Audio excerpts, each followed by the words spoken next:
दरिंदे, लाल मिट्टी में करवट लेती एक खौफनाक दास्तान। जहां एक कमरा है, उस पर लिखा हुआ सत्यमेव जयते है। अनगिनत लड़कियों की सिसकियां हैं, करोड़ों का सरकारी फंड है और अंधेरे में गुम होता बचपन। दरिंदे, जहां काली कोठरियों में लिखी गई वहशीपन की अनगिनत कहानियां हैं। अरे सर, बात तो सुन लीजिए। कलेक्टर मैडम बुला रहे हैं, मैडम मेरी नौकरी के सवाल है, 5 मिनट में आता हूं। कैमरे से बचते भागते अफसर हैं, दागियों को मिलता सम्मान है और तिल तिल लुटता जिंदा रहने का अधिकार है।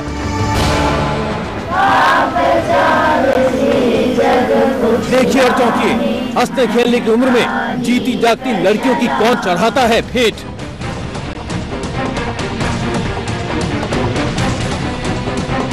देखिए रात 8 बजे से लगातार दरिंदे। छोटी थी ना, 13 साल की, मेरे साथ गलत था क्या सोच के ना आंसू आ गए।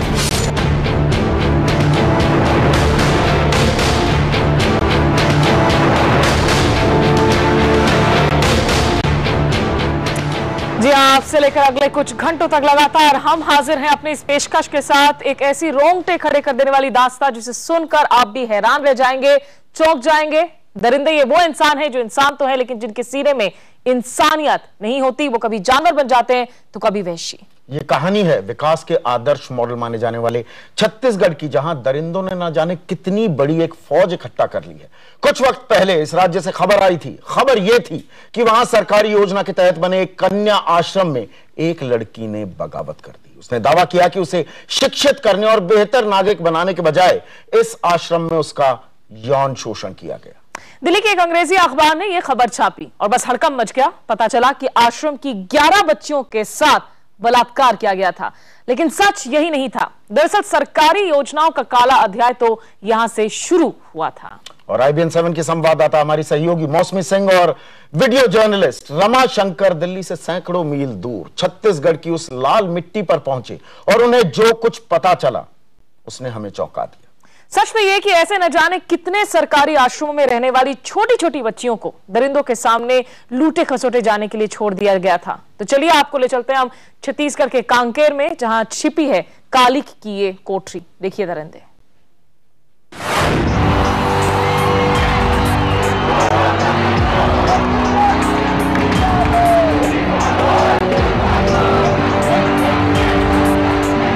दिल्ली गैंगरेप के बाद राजधानी में मचे तूफान की ये तस्वीरें आज भी जिंदा हैं। इंसाफ की आस में, कड़े कानून की आस में। इस हलचल के बीच दिल्ली से दूर एक छोटे से कस्बे में इंसाफ की एक आवाज उठी। लोग उसे सुन पाते, ध्यान दे पाते, उससे पहले ही उस आवाज ने दम तोड़ दिया। इस आवाज का मर जाना आने वाले दिनों के लिए बहुत घातक है। हम तो गरीब आदमी हैं, आश्रम में थी, पैसा लूटी और इज्जत भी लूट लिया। जो मेरे साथ ऐसा किया उन लोगों के साथ अच्छे से कार्रवाई हुई। कहीं भी जगह जावे कोई एक दूसरे देखी ये कल्याण किएगा। उसे जिंदा करने के लिए, आप तक पहुंचाने के लिए IBN 7 आपको लेकर चलेगा छत्तीसगढ़।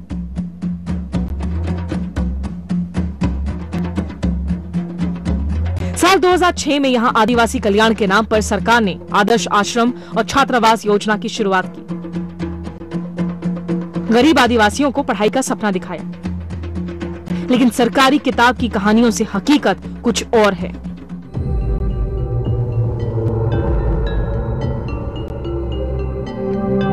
अपने सफर की शुरुआत में हम छत्तीसगढ़ की राजधानी रायपुर से कांकेर की तरफ बढ़े। मेरे जहन में उस वक्त की याद ताजा हो रही थी जो दिल्ली गैंगरेप पर मचे बवाल के बीच यहां एक भयानक कहानी ने करवट ली।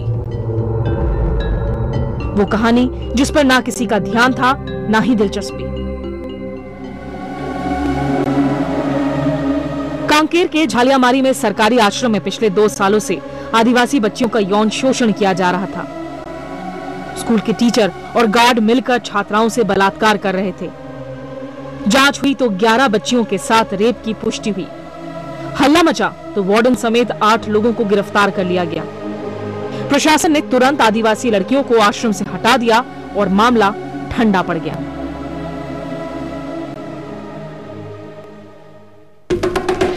छत्तीसगढ़ के एक आदिवासी कन्या आश्रम में हुई हैवानियत ने पूरे प्रदेश में सनसनी फैला दी। प्रशासन ने कार्रवाई कर खूब शाबाशी लूटी, लेकिन क्या है पर्दे के पीछे की हकीकत? ये दिखा दिया ना। कांकेर जिला मुख्यालय के महज 18 किलोमीटर दूर ये वही झोपड़ी है जिसे रमन सिंह सरकार आश्रम कहती थी। आसपास के इलाके से आदिवासी बच्चियों को लाकर इसी झोपड़ी में रखा गया। इस झोपड़ी पर किसी ने इस पर हाथ से लिख दिया था सत्यमेव जयते। लेकिन ये जगह तो सरकार के झूठ का सबसे बड़ा सबूत बन गई। झरोखों से नजर आ रहे इस हॉल में ही 40 से ज्यादा लड़कियां एक साथ रहती थीं। ना कोई शौचालय था और ना ही नहाने का कोई इंतजाम। इस कार कोठरी में 43 बच्चों को भेड़ बकरियों की तरह ठूस कर रखा जाता था, जहां उनके शिक्षक ही भक्षक बन गए थे। छत्तीसगढ़ में न जाने कितनी ऐसी कार कोठरी हैं जहां पे मासूमों का बचपन गुम हो रहा है। ये छत्तीसगढ़ के विकास की कहानी है। सरकारी आंकड़ों के हेरफेर में छुपा है रमन सिंह के सुशासन का झूठ। सवाल ये कि आखिर इसका जिम्मेदार कौन?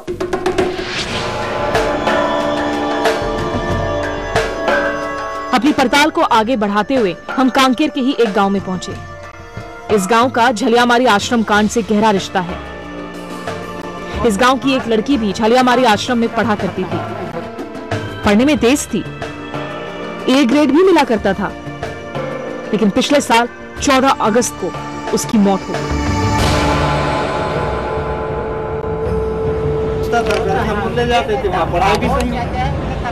सरकारी आश्रम में अचानक ऐसा क्या हुआ जो उसकी मौत की वजह बना?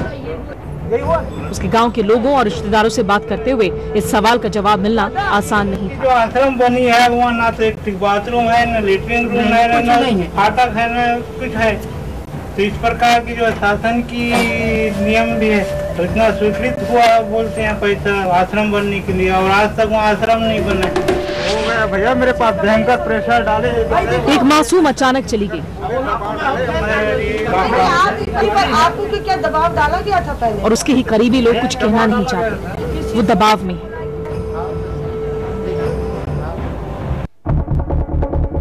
मेरे मन में सवाल लगातार बढ़ते जा रहे थे और जवाब दूर दूर तक नहीं था। इसी खोज में हम पहुंचे उस सरकारी अस्पताल जहां बच्ची को आखिरी बार भर्ती कराया गया था। मौत से ठीक एक दिन पहले खींची हुई उस 12 साल की बच्ची की तस्वीर दिल दहला देने वाली है। सरकारी दावों की पोल खोलने के लिए ये तस्वीर दिखानी जरूरी है, इसीलिए हम दिखा भी रहे हैं। ये तस्वीर देखकर साफ लगता है कि बच्ची की तबीयत कितनी नाजुक थी। पेट में पानी भरा हुआ था और खून की कमी, सांस लेने में दिक्कत हो रही थी और पीलापन था, जिसके कारण से लोग लाए थे। तो ज्यादा ही जब परेशानी होने लगी तो हमारे पास लाया। तो हमने जब एग्जामिन किया, जांच किया तो severe jaundice with ascites with anaemia, severe anaemia. डॉक्टरों की माने तो 12 साल की इस लड़की की मौत पीलिया और खून की कमी के चलते हुई। लेकिन कैमरे पर कही गई इन बातों में एक पेंच है। गौर से सुनिए, चंद मिनट पहले खुफिया कैमरे में रिकॉर्ड हुई बातचीत।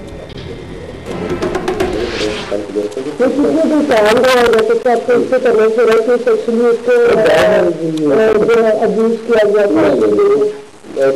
कोई बात नहीं, आपको ऐसा कुछ नहीं, पर आपने कुछ सेक्सुअल ऑर्गन की जांच नहीं की, कुछ कहा भी नहीं है। सेक्सुअल ऑर्गन बच्चे में आप जांच कर नहीं सकते, बिना परमिशन के। आपने प्रेगनेंसी टेस्ट क्यों किया? क्योंकि सीधी बात है, हम लोग क्या है कि लीगल से डायग्नोसिस बनाते हैं बहुत सारे डॉक्टर्स को, हर का चीज देखना पड़ता है। पर अभी आपने बोला कि कोई सेक्सुअल ऑर्गन की आप जांच नहीं करेंगे जब तक कंप्लेन नहीं है, तो प्रेगनेंसी टेस्ट बिल्कुल डिफरेंशियल डायग्नोसिस में आता है ना। डिफरेंशियल डायग्नोसिस अपन एक जैसे हमारे पास कोई भी सिस्टम प्लेस आएंगे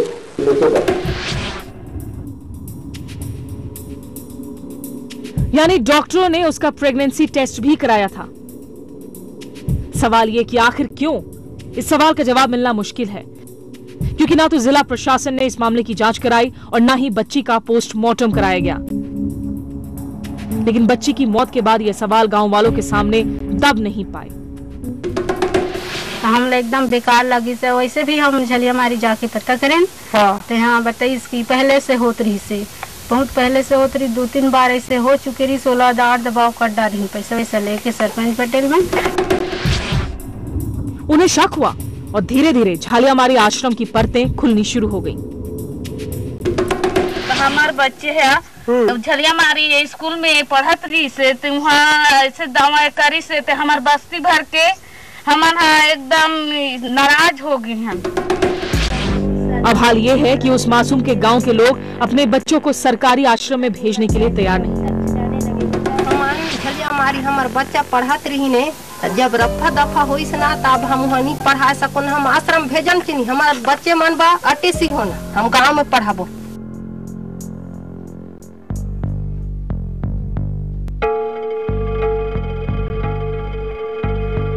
मेरे मन में बार बार ये कौंध रहा था कि बाकी परिवारों का क्या हाल है। अपनी तलाश में हम पहुंचे देवगांव पंचायत तक। यहाँ की 3 लड़कियां उस आश्रम में पढ़ा करती थीं। इस घर की भी 12 साल की बिटिया वहां थी।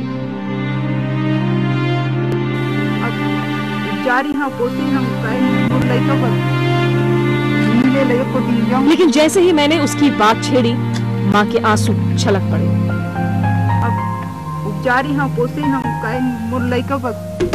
कभी असनी आवे, कभी नशा पानी खाए के आए करते। क्या करते थे? इज्जत लूटते, कभी पजी है उतार देते, कभी चढ़ा देते करते। सजा चाहत हो तुम इन लोग के लिए? सजा हो जाए हमारे लेके पाप करी से नान कुन बालक लेकर ऐसे अपन के आदमी वहाँ पकड़ ही। इसी घर में मेरी मुलाकात एक और महिला से हुई। इसकी बेटी भी झलियामारी आश्रम में पढ़ा करती थी। आश्रम की खौफनाक हकीकत जानकर अब वो अपनी बेटी को वहाँ पढ़ाना नहीं चाहती। हमारे लड़का के टीसी चाहिए, टीसी देव हमला, हम हमारे गांव स्कूल में हम पढ़ाबो हमारे बच्चा ला। तो बहुत ऐसे कहें बोला भी बहुत माँ ऐसे कहा था, कैसे रे कहा थे वो तिकले नहीं बचना है, चुपचाप रहे। मुझे नहीं मालूम कि रमन सिंह सरकार को अपने ही लोगों की बातों से कितना फर्क पड़ेगा। दिल्ली और देश के दूसरे राज्यों में किए जाने वाले दावे यहां आकर कहीं खो से जाते हैं। अपनी पड़ताल के दौरान मैं अब बड़ी कांकेर के ही एक गांव की तरफ। इस गांव के 5 परिवारों ने अपनी बेटियां झालियामारी के उस आश्रम में भेजी थी। आपसे मुलाकात की है तो बात दिल्ली गैंगरेप पर मचे बवाल, संसद में देश चलाने वालों की बड़ी बड़ी बातों सबसे अनजान। 2 जून की रोटी के इंतजाम में ही इनकी जिंदगी गुजर रही है। रोजमर्रा की इसी जद्दोजहद में जब सरकारी आश्रम में घर की दोनों बेटियों के साथ बलात्कार की खबर मिली तो इन्हें समझ ही नहीं आया क्या करें।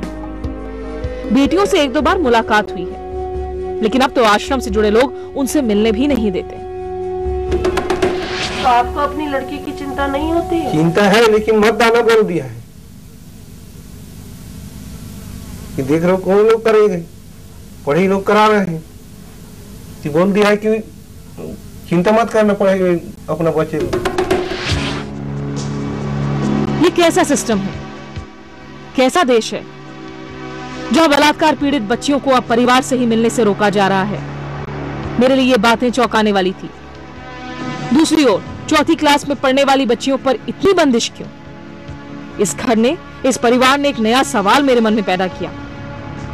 कितनी हिम्मत जुटाई होगी उस मासूम बच्ची ने जो सबसे बड़ी दरिंदगी झेलने के बाद अपनी माँ से चिपटकर रो भी नहीं पाई। बहुत दुख में है घर के 2 लड़के। अरे भले मेरी बेटी नहीं है तो क्या हुआ, फिर बेटी जैसी तो है ना, बहुत तकलीफ होती है, सोच के ना आंसू आ जाती है। कितनी हिम्मत जुटाई होगी उस मासूम ने जो अभी घर से बहुत दूर दूसरों के हाथों में है। बहुत परेशान। क्या ये सब जानते बूझते हो रहा है? ऐसा लगता है कि कुछ भी कर सकते हैं, कुछ सही। हक, अधिकार, इंसाफ, इन शब्दों के बलात्कार का शिकार हुए मासूमों के परिवार वालों के लिए कोई मायने नहीं, क्योंकि एक खौफनाक घटना ने उनकी जिंदगी के मायने बदल के रख दिए। उनकी बेटी पर उनका अधिकार ही छीन लिया, क्योंकि गरीबों के दर्द से बड़े हैं हुक्मरानों के बोल। कैमरा पर्सन रमाशंकर के साथ मौसमी सिंह, नरहरपुर, कांकेर, IBN 7। और इस पूरी पेशकश में आगे बहुत सारे और पहलू हैं जिनसे हम आपको मुखातिब भी करवाएंगे। इस मामले में बातचीत के लिए हमारे साथ इस वक्त दिल्ली से जुड़ रही हैं सेंटर फॉर सोशल रिसर्च की निदेशक doctor Anjana Kumari, people union for civil liberties की राष्ट्रीय सचिव कविता कृष्णन हमारे साथ मौजूद हैं, साथ ही बीजेपी के नेता मीनाक्षी लेखी भी हमारे साथ हैं। दिल्ली से ही, न्यूज रूम से ही हमारे साथ जुड़ रही है हमारी सहयोगी मौसमी सिंह, जिन्होंने की वीडियो जर्नलिस्ट रमाशंकर के साथ मिलकर रिपोर्ट आप लोगों तक पहुंचाई है। और स्टूडियो में हमारे साथ मौजूद हैं सामाजिक विश्लेषक डॉक्टर सैयद मुबीन जहरा। इसके अलावा आगे हमारे साथ कुछ और खास मेहमान भी यहां जुड़ेंगे इसी चर्चा में। लेकिन मौसमी, सबसे पहले अगर मैं आपसे जान सकूं, आपकी रिपोर्ट को अब तक हमने देखा है, इस रिपोर्ट को करते वक्त आप इन तमाम लोगों में क्या गुस्सा महसूस कर रही थी, खौफ महसूस कर रही थी या दर्द महसूस कर रही थी, और आपको कितनी दिक्कतें हुई जिन लोगों से आप बात कर सकी उन्हें कैमरा पर लाने में? स्मिता, आप अंदाजा लगा सकते हैं कि करीबन 1 महीने तक हम इस रिपोर्ट पर काम कर रहे थे, तमाम लोगों से बात करने की कोशिश कर रहे थे जाने से पहले, और जिस तरह से लोग दहशत में थे हमें इसका अंदाजा वहां जाकर पता लगा, जब कई दिनों तक हमें कोई भी जो पीड़ित है कोई भी हमसे बात करने के लिए तैयार नहीं था। करीबन 10 परिवारों के पास हम गए, तब इक्का दुक्का परिवार जो है वो बात करने के लिए आए। वो इसलिए भी है क्योंकि प्रशासन का इतना शिकंजा है, इतना दबाव है उन पर कुछ भी ना बोलने के लिए।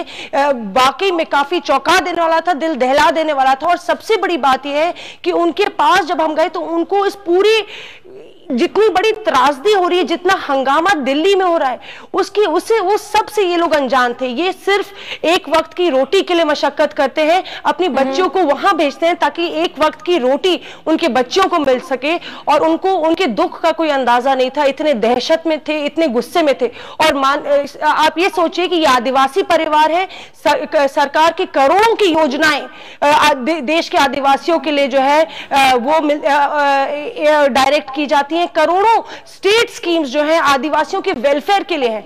अगर आदिवासी बच्चियों का भविष्य इस तरह से अंधकार में डूब रहा है तो सबसे बड़ा सवाल यह है कि आखिर ये करोड़ों का पैसा जा कहां रहा है?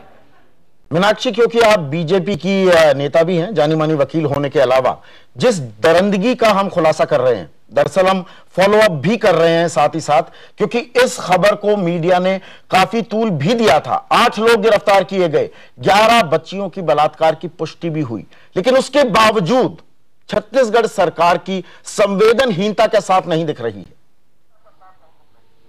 संदीप, मैंने सोचा था कि मैं इस कार्यक्रम में आपको आवाज एको कर रही है वो ठीक करवाइए। मैंने ये सोचा था कि मैं कॉम्प्लीमेंट के साथ शुरू करूंगी कि किसी जर्नलिस्ट ने इतनी अच्छे से काम किया, लेकिन मुझे शर्मिंदगी महसूस हो रही है आपके चैनल पे बात करते हुए, क्योंकि जो खबर है उसमें आप आधी अधूरी खबर दिखा रहे हैं। 4 तारीख को यह खबर मिली और 24 घंटे के अंदर 8 लोगों को वहां से निकाला गया, सबके खिलाफ क्रिमिनल केस दर्ज किया गया और फास्ट ट्रैक जो है वो एस्टैब्लिश किया गया। हर परिवार की जो लड़की है उसके नाम पर 2 लाख रुपया डाला गया। और जो आप कह रहे थे कि रमन सिंह सरकार अपनी पैरवी के लिए इसको पब्लिसिटी का माध्यम बना रही है, वो बिल्कुल झूठ है। उन्होंने इस विषय में बात भी नहीं की। उसके पेरेंट्स को काउंसलिंग में लिया गया और सबको कॉन्फिडेंस में लेकर बच्चियों को साइकाइट्रिक और साइकोलॉजिकल काउंसलिंग दिलवाई गई, हॉस्टल में उनको रखा गया। मैं यहाँ पर डिस्क्लोजर कर दूं, मीनाक्षी, एक मैं डिस्क्लोजर कर दूं, आपको पूरा हक है, आपको पूरा हक है। मैं सिर्फ ये डिस्क्लोजर कर रहा हूँ कि अभी हमने पहला हिस्सा दिखाया है, 4 हिस्से और दिखाने वाले हैं। कहीं आपको अपने शब्द वापस न लेने पड़े। मैं भी अभी 3 हिस्से और दिखाने बाकी हैं, आपको लेने पड़ेंगे जी साहब, आपको लेने पड़ेंगे। और मैं आपके चैनल पे आपको चैलेंज कर रही हूं कि जिन पेरेंट्स की आपने शक्ल दिखाई है वो सरासर झूठ है, बल्कि जिन 11 बच्चियों के साथ ऐसा हादसा हुआ, दुखदायक हादसा था, और वो सारी बच्चियां आज भी व्यवस्था के माध्यम से दूसरे हॉस्टल्स में पढ़ रही हैं। जिन उनके माँ बाप तक तो उनसे मिलने नहीं दिया जा रहा है। मीनाक्षी, उनके माँ बाप तक उनसे मिलने नहीं दिया जा रहा है। कोई सरकारी नौकर, कोई नेता, कोई भी मंत्री आपका और कुछ कहने को तैयार नहीं है। आप मेरी बात नहीं, जो मीडिया मशहूर है अफवाह फैलाने के लिए वही काम आप कर रहे हैं। जहां पर सरकार सही काम कर रही है वो आप दिखाना नहीं चाहते। सही काम क्या हो रहा है? हादसा है। सही क्या हो रहा है मीनाक्षी? सही काम मैं बता रही हूँ क्या हो रहा है। सही मैं बता रही हूँ क्या हो रहा है। जहां पर इस तरीके की बदहवासी गलत हुई और उस बात को सरकार ने मांगना 24 घंटे के अंदर वहां पर इंक्वायरी। अगर मैं आगे आपको बताऊं मीनाक्षी, मैं इसीलिए कह रहा था 3 और खुलासे हम करने वाले हैं आगे। हम ये भी दिखाने वाले हैं मीनाक्षी कि एक ऐसे ही आश्रम की वार्डन जहां बच्चियों का बलात्कार हुआ, जनवरी में बाकायदा सूबे के मुख्यमंत्री उसे सम्मानित करते हैं। आपने जो दिखाना है आप फ्री हैं दिखाने के लिए। जो हमको एक्शन लेना है हम फ्री हैं। ये देश फ्रीडम का है, लेकिन आप गलत चीज दिखाएंगे और उसके खिलाफ आवाज नहीं उठेगी। इस बात से आप भी बेखौफ मत रहिए। ऐसे ही एक आश्रम की वार्डन को सम्मानित करते हैं 9 जनवरी को सूबे के मुख्यमंत्री, अगले दिन उसे जेल भेज दिया जाता है।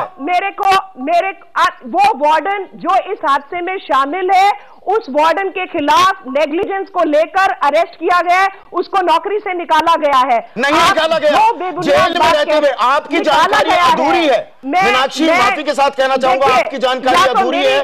जेल में रहते हुए उस वार्डन को बाकायदा प्रमोट किया जाता है। जेल में रहते हुए बाकायदा प्रमोट किया जाता है। नहीं, अच्छा, जेल में अगर एक आदमी को जेल भेज दिया, अगर एक आदमी को जेल में भेज दिया, एक्शन नहीं हुआ। अभी तो कह रही थी कि नौकरी से निकाल दिया। आप पलटे अपनी बात से। आप पलटे अपनी बात से। मीनाक्षी आप वकील हैं, आपको फैक्ट्स के बारे में श्योर होना चाहिए। मैं वकील हूँ। नहीं, मैं 100% श्योर हूँ। आप अपने फैक्ट्स ठीक कीजिए।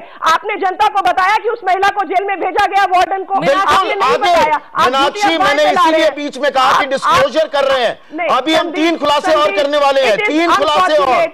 ये बहुत अनफॉर्चुनेट बात है कि इस तरीके की जो गलत चीजें हुई है उसके खिलाफ जहां सरकार काम ठीक कर रही है, आप उसको गुमराह करने के लिए गलत तरीके से माफ कीजिएगा, मुझे लगता है कि थोड़ी सी आपको जो है यहाँ पर सोच कर बातें रखने की भी जरूरत है, क्योंकि हमारी रिपोर्टर ने बहुत सारा दिन जो है, बहुत सारा वक्त बिताया है यहाँ छत्तीसगढ़ में। और जैसा संदीप कह रहे हैं, अगले 3 घंटे तक ये रिपोर्ट जारी है। आप ये रिपोर्ट देख सकती हैं।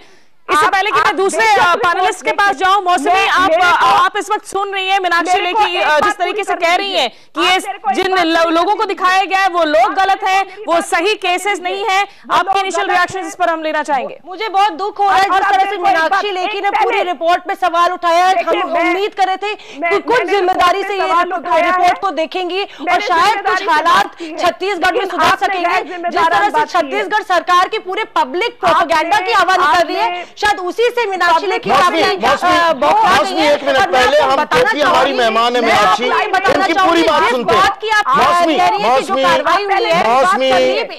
एक मिनट, क्योंकि हमारी मेहमान है मीनाक्षी लेखी, बड़ी वकील है। मीनाक्षी आप अपनी पूरी बात कहिए। जी, मैं वकील नहीं, आप। हाँ, थैंक यू। मैं भी वहां की जो लोक प्रशासन में है उनके टच में हूं। उनसे मैंने जानने की पूरी कोशिश की कि आप मुझे बताइए। वहीं से मुझे ये मैसेज आया कि ये लोग गलत चेहरे दिखा रहे हैं और जो 11 लड़कियों के साथ ऐसी चीज हुई है, एक भी बच्चे को विड्रॉ नहीं किया गया है। वो बच्चे वहीं पढ़ रहे हैं, दूसरे हॉस्टल्स में उनको एडजस्ट किया गया है। जो भी ऐसे बच्चों को मानसिक संतुलन के लिए मदद चाहिए थी, काउंसलिंग की, जहां उनको कॉम्पनसेशन का विषय था, उनके माँ बाप को कॉन्फिडेंस में लेने का विषय था, उनकी आइडेंटिटी को छुपाने का विषय था ताकि कोई मीडिया उसको उनके चेहरे ना दिखाए, जो कि रेप लॉ का बेसिक है। हमने सारी प्रिकॉशंस ली हैं और जो चेहरे ये लोग दिखा रहे हैं वो चेहरे उनके माँ बाप मीनाक्षी, आपकी बात को मैं फेस वैल्यू पर लेता हूं। मीनाक्षी आपने अपनी बात कही, अब हमारे रिपोर्टर आपके हर तरफ का रिबटल देना चाहेंगे। मीनाक्षी देखिए, मैंने आपकी बात सुनी, मीनाक्षी मैंने आपकी बात सुनी, अब मौसमी रिबट करेंगी आपकी बात। मैं आ रहा हूँ मीनाक्षी, जिस लड़ाई की बात बात ही कर रहे हैं। पहले आपकी बातों को रिपोर्ट करेंगे हमारे पास। ये मामला 2 महीने पुराना नहीं है, 4 महीने पुराना नहीं, ये मामला 6 साल पुराना है। एनसीएसटी की रिपोर्ट ये कहती है, वो बच्चियां ये बता रही हैं कि मामला कई साल से चल रहा था। और जिस तरह से पूरा एडमिनिस्ट्रेटिव कवर अप है, अगर इन्होंने एडमिनिस्ट्रेशन से फीडबैक लेने की कोशिश की है तो साफ तौर पे एडमिनिस्ट्रेशन से इनको सच्चाई नहीं मिलेगी, क्योंकि एडमिनिस्ट्रेशन इस पूरे मामले को दबाना चाह रहा था। जिस तरह से पूरा कवर अप ऑपरेशन में छत्तीसगढ़ गवर्नमेंट, और जो एनसीएसटी की रिपोर्ट है वो बताती है कि बच्चियों को हड़बड़ी में आश्रम से शिफ्ट किया गया। मीनाक्षी, आप हमारी बात सुनने की कोशिश। मीनाक्षी, आप हमारे साथ जुड़ी हुई है। अगले 3 घंटे तक जो है हम इस पेशकश को जारी रखे हुए, आपके पास हम वापस लौटेंगे। लेकिन कविता, अभी तक जो आपने रिपोर्ट देखी, मीनाक्षी इस वक्त जो है डिफेंड करने में लगी है अपनी सरकार को। वहां पर हो सकता है वो अपनी बातों को किसी एक आधार पर कह रही हो, लेकिन हमारी रिपोर्ट को लेकर जो है हमने अभी तक जो बातें दिखाई है, आगे और भी खुलासे करेंगे। आपकी इनिशियल रिएक्शन अगर हम देख सके अभी इस पूरे मामले पर। दूसरी चीज, एक चीज और बोलने दीजिए कि जो बच्ची मरी है वो पीलिया की शिकार थी और उसका प्रेगनेंसी टेस्ट इसीलिए वहां की सरकार ने करवाया, इंक्वायरी भी वहां की सरकार ने करवाई। मीनाक्षी, माफ कीजिएगा, लेकिन आप जिस प्रेगनेंसी टेस्ट की बात कर रहे हैं वो खुफिया कैमरे का वर्जन और ऑन कैमरा वर्जन अलग था। ये हमने अपनी रिपोर्ट में भी दिखाया है। पहले मैं कविता से जानना चाहूंगी। कविता, आप बताएं। हाँ, मैं ये कहना चाहूंगी पहला तो कि देखिए ये मसला, इसको किस रूप में हमें देखना चाहिए।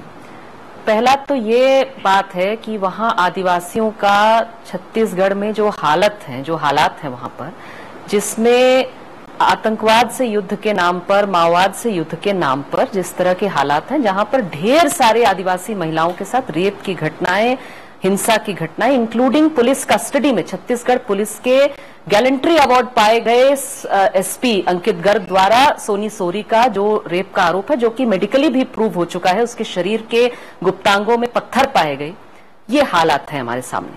सलवा जुड़ून के लोग जो आरोपी हैं रेप के, वो जो है उनको पुलिस फोर्स में भर्ती कर दी जाती है और उसके बाद सालों के बाद में महिलाओं पर दबाव बनाया जाता है कि आप वापस लीजिए वरना आपके पति को एनकाउंटर में मारेंगे, ये हालात। अब इस तस्वीर को एक तरह से सुनहरा करने के लिए, बढ़िया दिखाने के लिए, आदिवासी लड़कियों के लिए स्कूल खोलने की बात, आश्रम खोलने की बात, ये सारी चीजें सरकार करती है, दिखाती रही है। ये शोपीस स्कीम्स हैं ये सरकार की।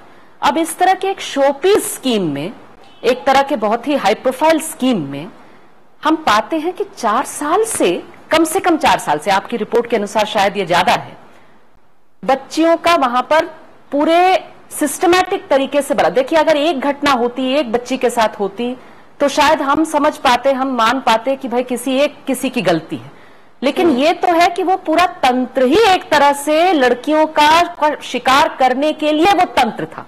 जी। आप कह रहे हैं दरिंदे, मैं तो किसी जानवर को नहीं जानती जो इस तरह से सिस्टमैटिकली बच्चियों का रेप करता हूं, मैं किसी जानवर को। चलिए मीनाक्षी, आप अभी हाथ मिला रही हैं, हमारे साथ एक और खास मेहमान छत्तीसगढ़ के मुख्यमंत्री भी रह चुके हैं, अजीत जोगी, वरिष्ठ नेता है कांग्रेस पार्टी के। ये बात आप ध्यान रखिएगा जो भी मैं सवाल उनसे पूछूंगा। अजीत जोगी जी, आपकी पहली प्रतिक्रिया, जो हमने ये इन्वेस्टिगेशन की है, खबर सार्वजनिक थी, पब्लिक डोमेन में थी, लेकिन जो हमने फॉलो अप किया है, जो संवेदनहीनता, मैं फिर वही शब्द इस्तेमाल करूंगा, छत्तीसगढ़ सरकार की दिख रही है, उस पर आप क्या कहेंगे? पहली बात तो ये ऐसी घटना है जिससे पूरा छत्तीसगढ़ क्या पूरी मानवता शर्मसार हुई है। एक ऐसी घटना है जिसका जिक्र करके भी दुख होता है, एक ऐसी घटना है जिसके बारे में जब चर्चा होती है तो हम कुछ कहने की स्थिति में नहीं रहते। कल्पना करिए 5 साल की बच्ची, कल्पना करिए 5 से 12 साल तक की उम्र की बच्चियां इस आश्रम में, झलियामारी के आश्रम में रहती, 42 लड़कियां, और उनके साथ मैंने भी चर्चा की, बहुत से लोगों ने चर्चा की होगी, लगातार 5 वर्षों से ये दुष्कर्म लगातार हो रहा था, लगभग प्रति रात हो रहा था। वो जो 2 अपराधी हैं वो शराब पीते थे, 10 बजे के करीब आश्रम में पहुंचते थे। बड़े तखत हैं उस आश्रम में, जिसमें एक ही तखत में 5-7 लड़कियां एक साथ सोती थी, उनमें से जहां चाहा वहां घुस गए और वहां बलात्कार किया। इससे ज्यादा शर्मनाक, इससे ज्यादा दर्दनाक और इससे ज्यादा विभत्स और इससे अधिक। मीनाक्षी लेखी का कहना है कि सरकार काम कर रही है, दोषियों को सजा दी गई है और लड़कियों का ख्याल रखा जा रहा है, उनका दावा है ये। अजीत जोगी जी।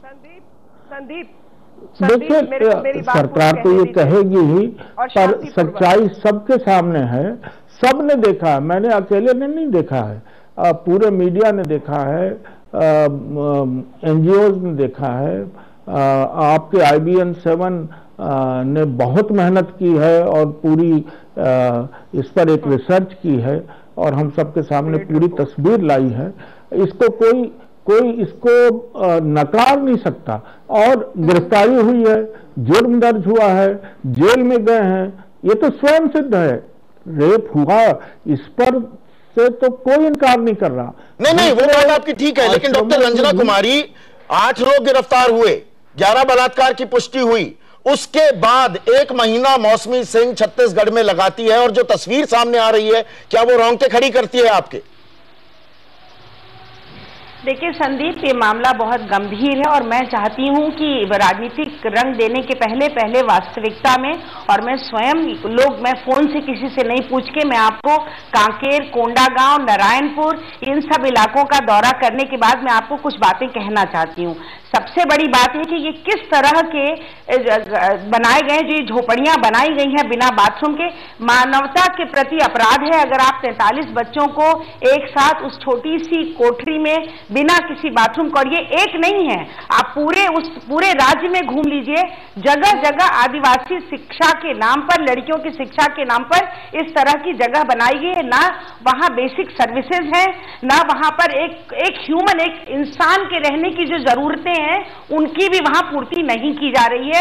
बच्चे पीलिया से मरे, रेप तो वहां का एक आज से नहीं, जो आदिवासियों के मन में इतना गुस्सा है पूरे समाज के प्रति, और जिसको आप कहते हैं कि नक्सलवाद के नाम पर निकल रहा और हम सब लोग रेड कॉरिडोर, और ये उसके पीछे इसी तरह के भ्रष्ट अधिकारियों और भ्रष्ट नेताओं का है। मुझे शर्म आ रही है ये सोचते हुए और ये सुन करके कि इस तरह की घटना को भी डिफेंड करने के लिए कोई लोग आपके साथ खड़े हैं। लेकिन सवाल ये है कि ये सिर्फ इस जगह पर नहीं हो रहा है, और आपने यहां पर पता किया, जितने लड़कियों की शिक्षा के नाम पर केंद्र बनाए गए हैं, हर केंद्र के अंदर, मैं बड़े गंभीरता के साथ ये बात आपके सामने कहना चाहती हूं कि हर केंद्र के अंदर इस तरह की घटनाएं हो रही हैं, इस तरह से लड़कियों का दुरुपयोग हो रहा है, उनके साथ यौन अभिचार हो रहा है। तो ये तो यौन अपनी जगह एक गलती नहीं है, सबसे पहले से उनको जानवरों से बदतर जीवन शिक्षा के नाम पर जीने के लिए मजबूर किया जा रहा है। बात का जिक्र कर रही है कि ये किसी एक हॉस्टल की बात नहीं है, और जैसा मीनाक्षी से भी कह रहे हैं, मीनाक्षी आपके पास वापस लौटेंगे, लेकिन दर्शकों को यहाँ याद दिला दे कि छत्तीसगढ़ के सरकारी हॉस्टलों में आदिवासी बच्चों के यौन शोषण पर ये जो हम चर्चा कर रहे हैं ये आगे भी जारी है। आगे बढ़ने से पहले आपको फिर से याद दिला दे कि रात 8:30 बजे दरिंदे में आप इसके अगले हिस्से को भी आप देख सकेंगे कि और कौन से ऐसे हॉस्टल है जहां किस तरीके से यौन शोषण किया जा रहा है इन मासूम बच्चियों के साथ।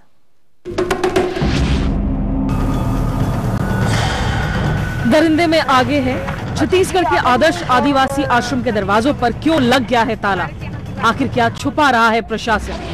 अरे सर बात तो सुन लीजिए, कलेक्टर मैडम बुला रहे हैं, मैडम मेरी नौकरी के सवाल है, 5 मिनट में आता हूं। आखिर क्यों कैमरे से भागे फिर रहे हैं अधिकारी। दरिंदा में आगे देखिए, प्रशासन के मुंह पर ताला क्यों। छोटी थी ना, 13 साल की, मेरे साथ गलत था क्या सोच के ना आंसू आ गए।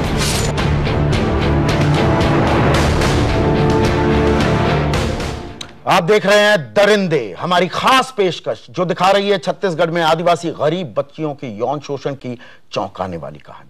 इन बच्चियों के लिए आश्रम बनाने की योजना सरकार ने गाजे बाजे के साथ शुरू की थी, लेकिन कांकेर के झलियामारी आश्रम में रखी गई बच्चियों से बलात्कार का पता चलने के साथ ही इस योजना की भी कलई खुलने लगी। आश्रम से बच्चियों को आनन फानन में हटाकर दूसरी जगह रख दिया गया। हमारी सहयोगी मौसमी सिंह वहां पहुंची तो उन्होंने इन बच्चियों से मिलने नहीं दिया गया। हमारा कैमरा जैसे हवा हो गया, हमें देखते ही जिला स्वास्थ्य अधिकारी भाग खड़े हुए। जिला कलेक्टर जो खुद एक महिला थी उन्होंने भी कन्नी काट ली। और आखिर यौन शोषण के खुलासे के बाद वो बच्चियां कैसी हैं, उनकी शिकायतों का क्या हुआ, ये जानने के लिए हमारे पास कोई जरिया नहीं बचा था। शायद जिला प्रशासन को डर था कि कहीं हम राष्ट्रीय अनुसूचित जनजाति आयोग की इस रिपोर्ट पर सवाल ना पूछ ले, जिसने खुद आश्रमों और राज्य सरकार को कटघरे में खड़ा किया है।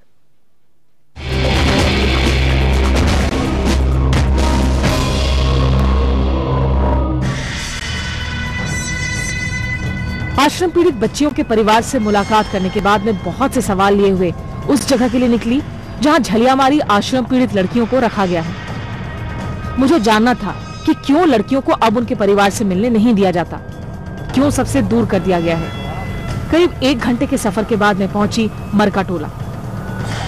ये नया आश्रम है, बच्चियों का नया घर। आश्रम के गेट पर लगे ताले ने हमें भीतर जाने से रोक दिया। गेट के बगल में बड़े बड़े अक्षरों में सरकारी आदेश लिखा था, किसी भी बाहरी व्यक्ति को बिना अनुमति आश्रम में प्रवेश करना सख्त मना है। इस आदेश की आड़ में हमें भी भीतर जाने से रोक दिया गया। सख्त हिदायत, कोई भी आए, दिल्ली से आए, कहीं से भी आए, लेकिन जब तक कलेक्टर महोदय से परमिशन नहीं मिलेगी तब तक यहाँ किसी को अलाउ नहीं है, चाहे वो कोई भी हो। तो काफी बहस के बाद भी आश्रम की ये कर्मचारी हमें भीतर ले जाने के लिए तैयार नहीं हुई। इस बहस के दौरान मेरे मन में बार बार झलियामारी की उस झोपड़ी की, उस नर्क की तस्वीर कौंधती रही जहां बच्चियां पहले रह रही थी। वहां भी तो एक बोर्ड था, कोई सरकारी आदेश था जिसे हाथ से रगड़ रगड़ कर मिटा दिया गया था। उस जगह के सरकारी होने का नामो निशान तक खत्म कर दिया गया था। आदिवासी बच्चियों के लिए छत्तीसगढ़ सरकार का ये रवैया वाकई सन्न कर देने वाला था। प्रशासन की संवेदनहीनता की एक और तस्वीर आपके सामने है। झलियामारी की इस झोपड़ी के पास ही करीब 9 महीने पहले एक नया आश्रम बनकर तैयार हो चुका था, लेकिन बच्चियों को कभी इसमें शिफ्ट ही नहीं किया गया। सरकारी औपचारिकताओं में उन लड़कियों की जिंदगी सूली पर टांग दी गई। ये आदिवासी कन्या छात्रावास कई महीनों से राजनेताओं और मंत्रियों के उद्घाटन के इंतजार में है। अगर छत्तीसगढ़ के तमाम राजनीतिक हस्तियों में से कोई भी कुछ मिनटों के लिए इस छात्रावास को अपना समय दे देता तो शायद अमानवीय हालात में रहने को मजबूर छोटी छोटी आदिवासी लड़कियों की जिंदगी इस तरह नर्क न होती। कांकेर में सरकारी दावों की पोल कैमरे में कैद होने के बाद मैंने तमाम सवालों के जवाब लेने के लिए प्रशासन का रुख किया। आखिर वो राज्य सरकार का ही आदेश था जिसके तहत हर हफ्ते गांव स्तर पर आश्रम की बैठक होनी थी। हर महीने विधायक की मौजूदगी में बैठक होनी थी। 3 महीने वाली बैठक में तो कलेक्टर को भी रहना था, लेकिन कांकेर में ना ही कोई बैठक हुई और ना ही आश्रम की जांच। अपने सवालों के साथ सबसे पहले हमने जिला स्वास्थ्य अधिकारी से संपर्क साधा। अरे सर, बात तो सुन लीजिए।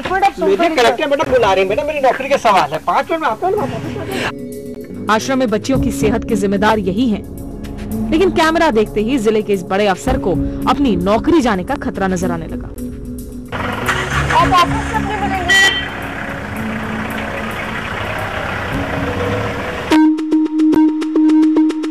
मैंने बहुत इंतजार किया, लेकिन जिला स्वास्थ्य अधिकारी के 5 मिनट कभी पूरे नहीं हुए। मेरे सवाल जस के तस रह गए।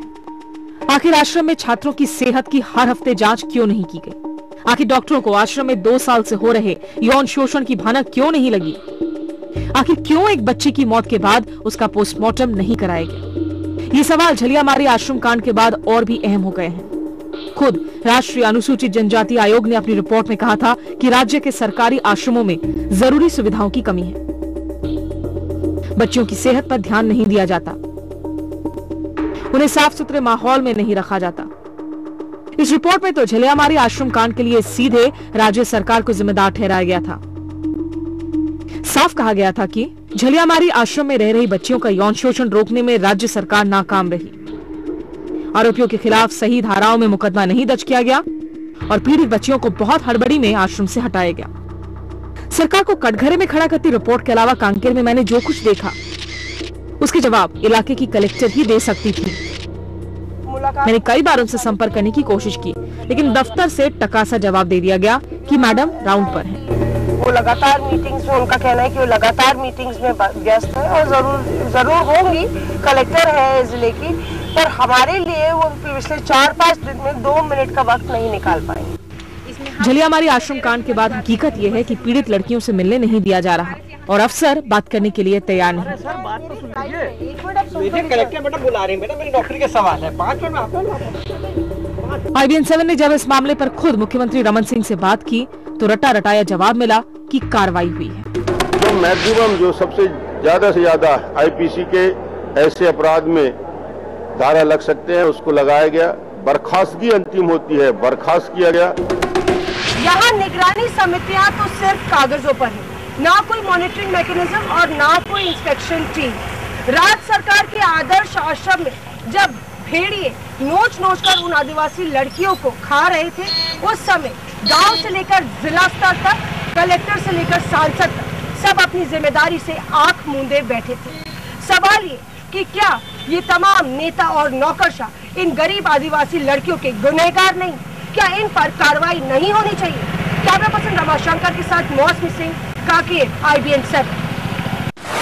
यादों की इस पूरी की पूरी दास्तान में अभी भी और बहुत सारे पहलू हैं जो हम आपके सामने रखेंगे। 7 से 11 साल की बच्चियों की हम बात कर रहे हैं, क्लासेस 2 से लेकर 4 तक पढ़ रही थी। डॉक्टर जहरा, अभी तक जो सामने आया है इस मामले की सियासीकरण को अगर हम कुछ देर के लिए अलग कर दे, लेकिन इस पूरे मामले में सबसे जो चिंताजनक बात है ऐसे उम्र की लड़कियों के लिए, खासकर के एक ऐसे राज्य में जहां शायद राष्ट्रीय मीडिया की भी नजरें नहीं जाती हैं, सबसे ज्यादा आपके लिए परेशान करने वाली बात कौन सी है?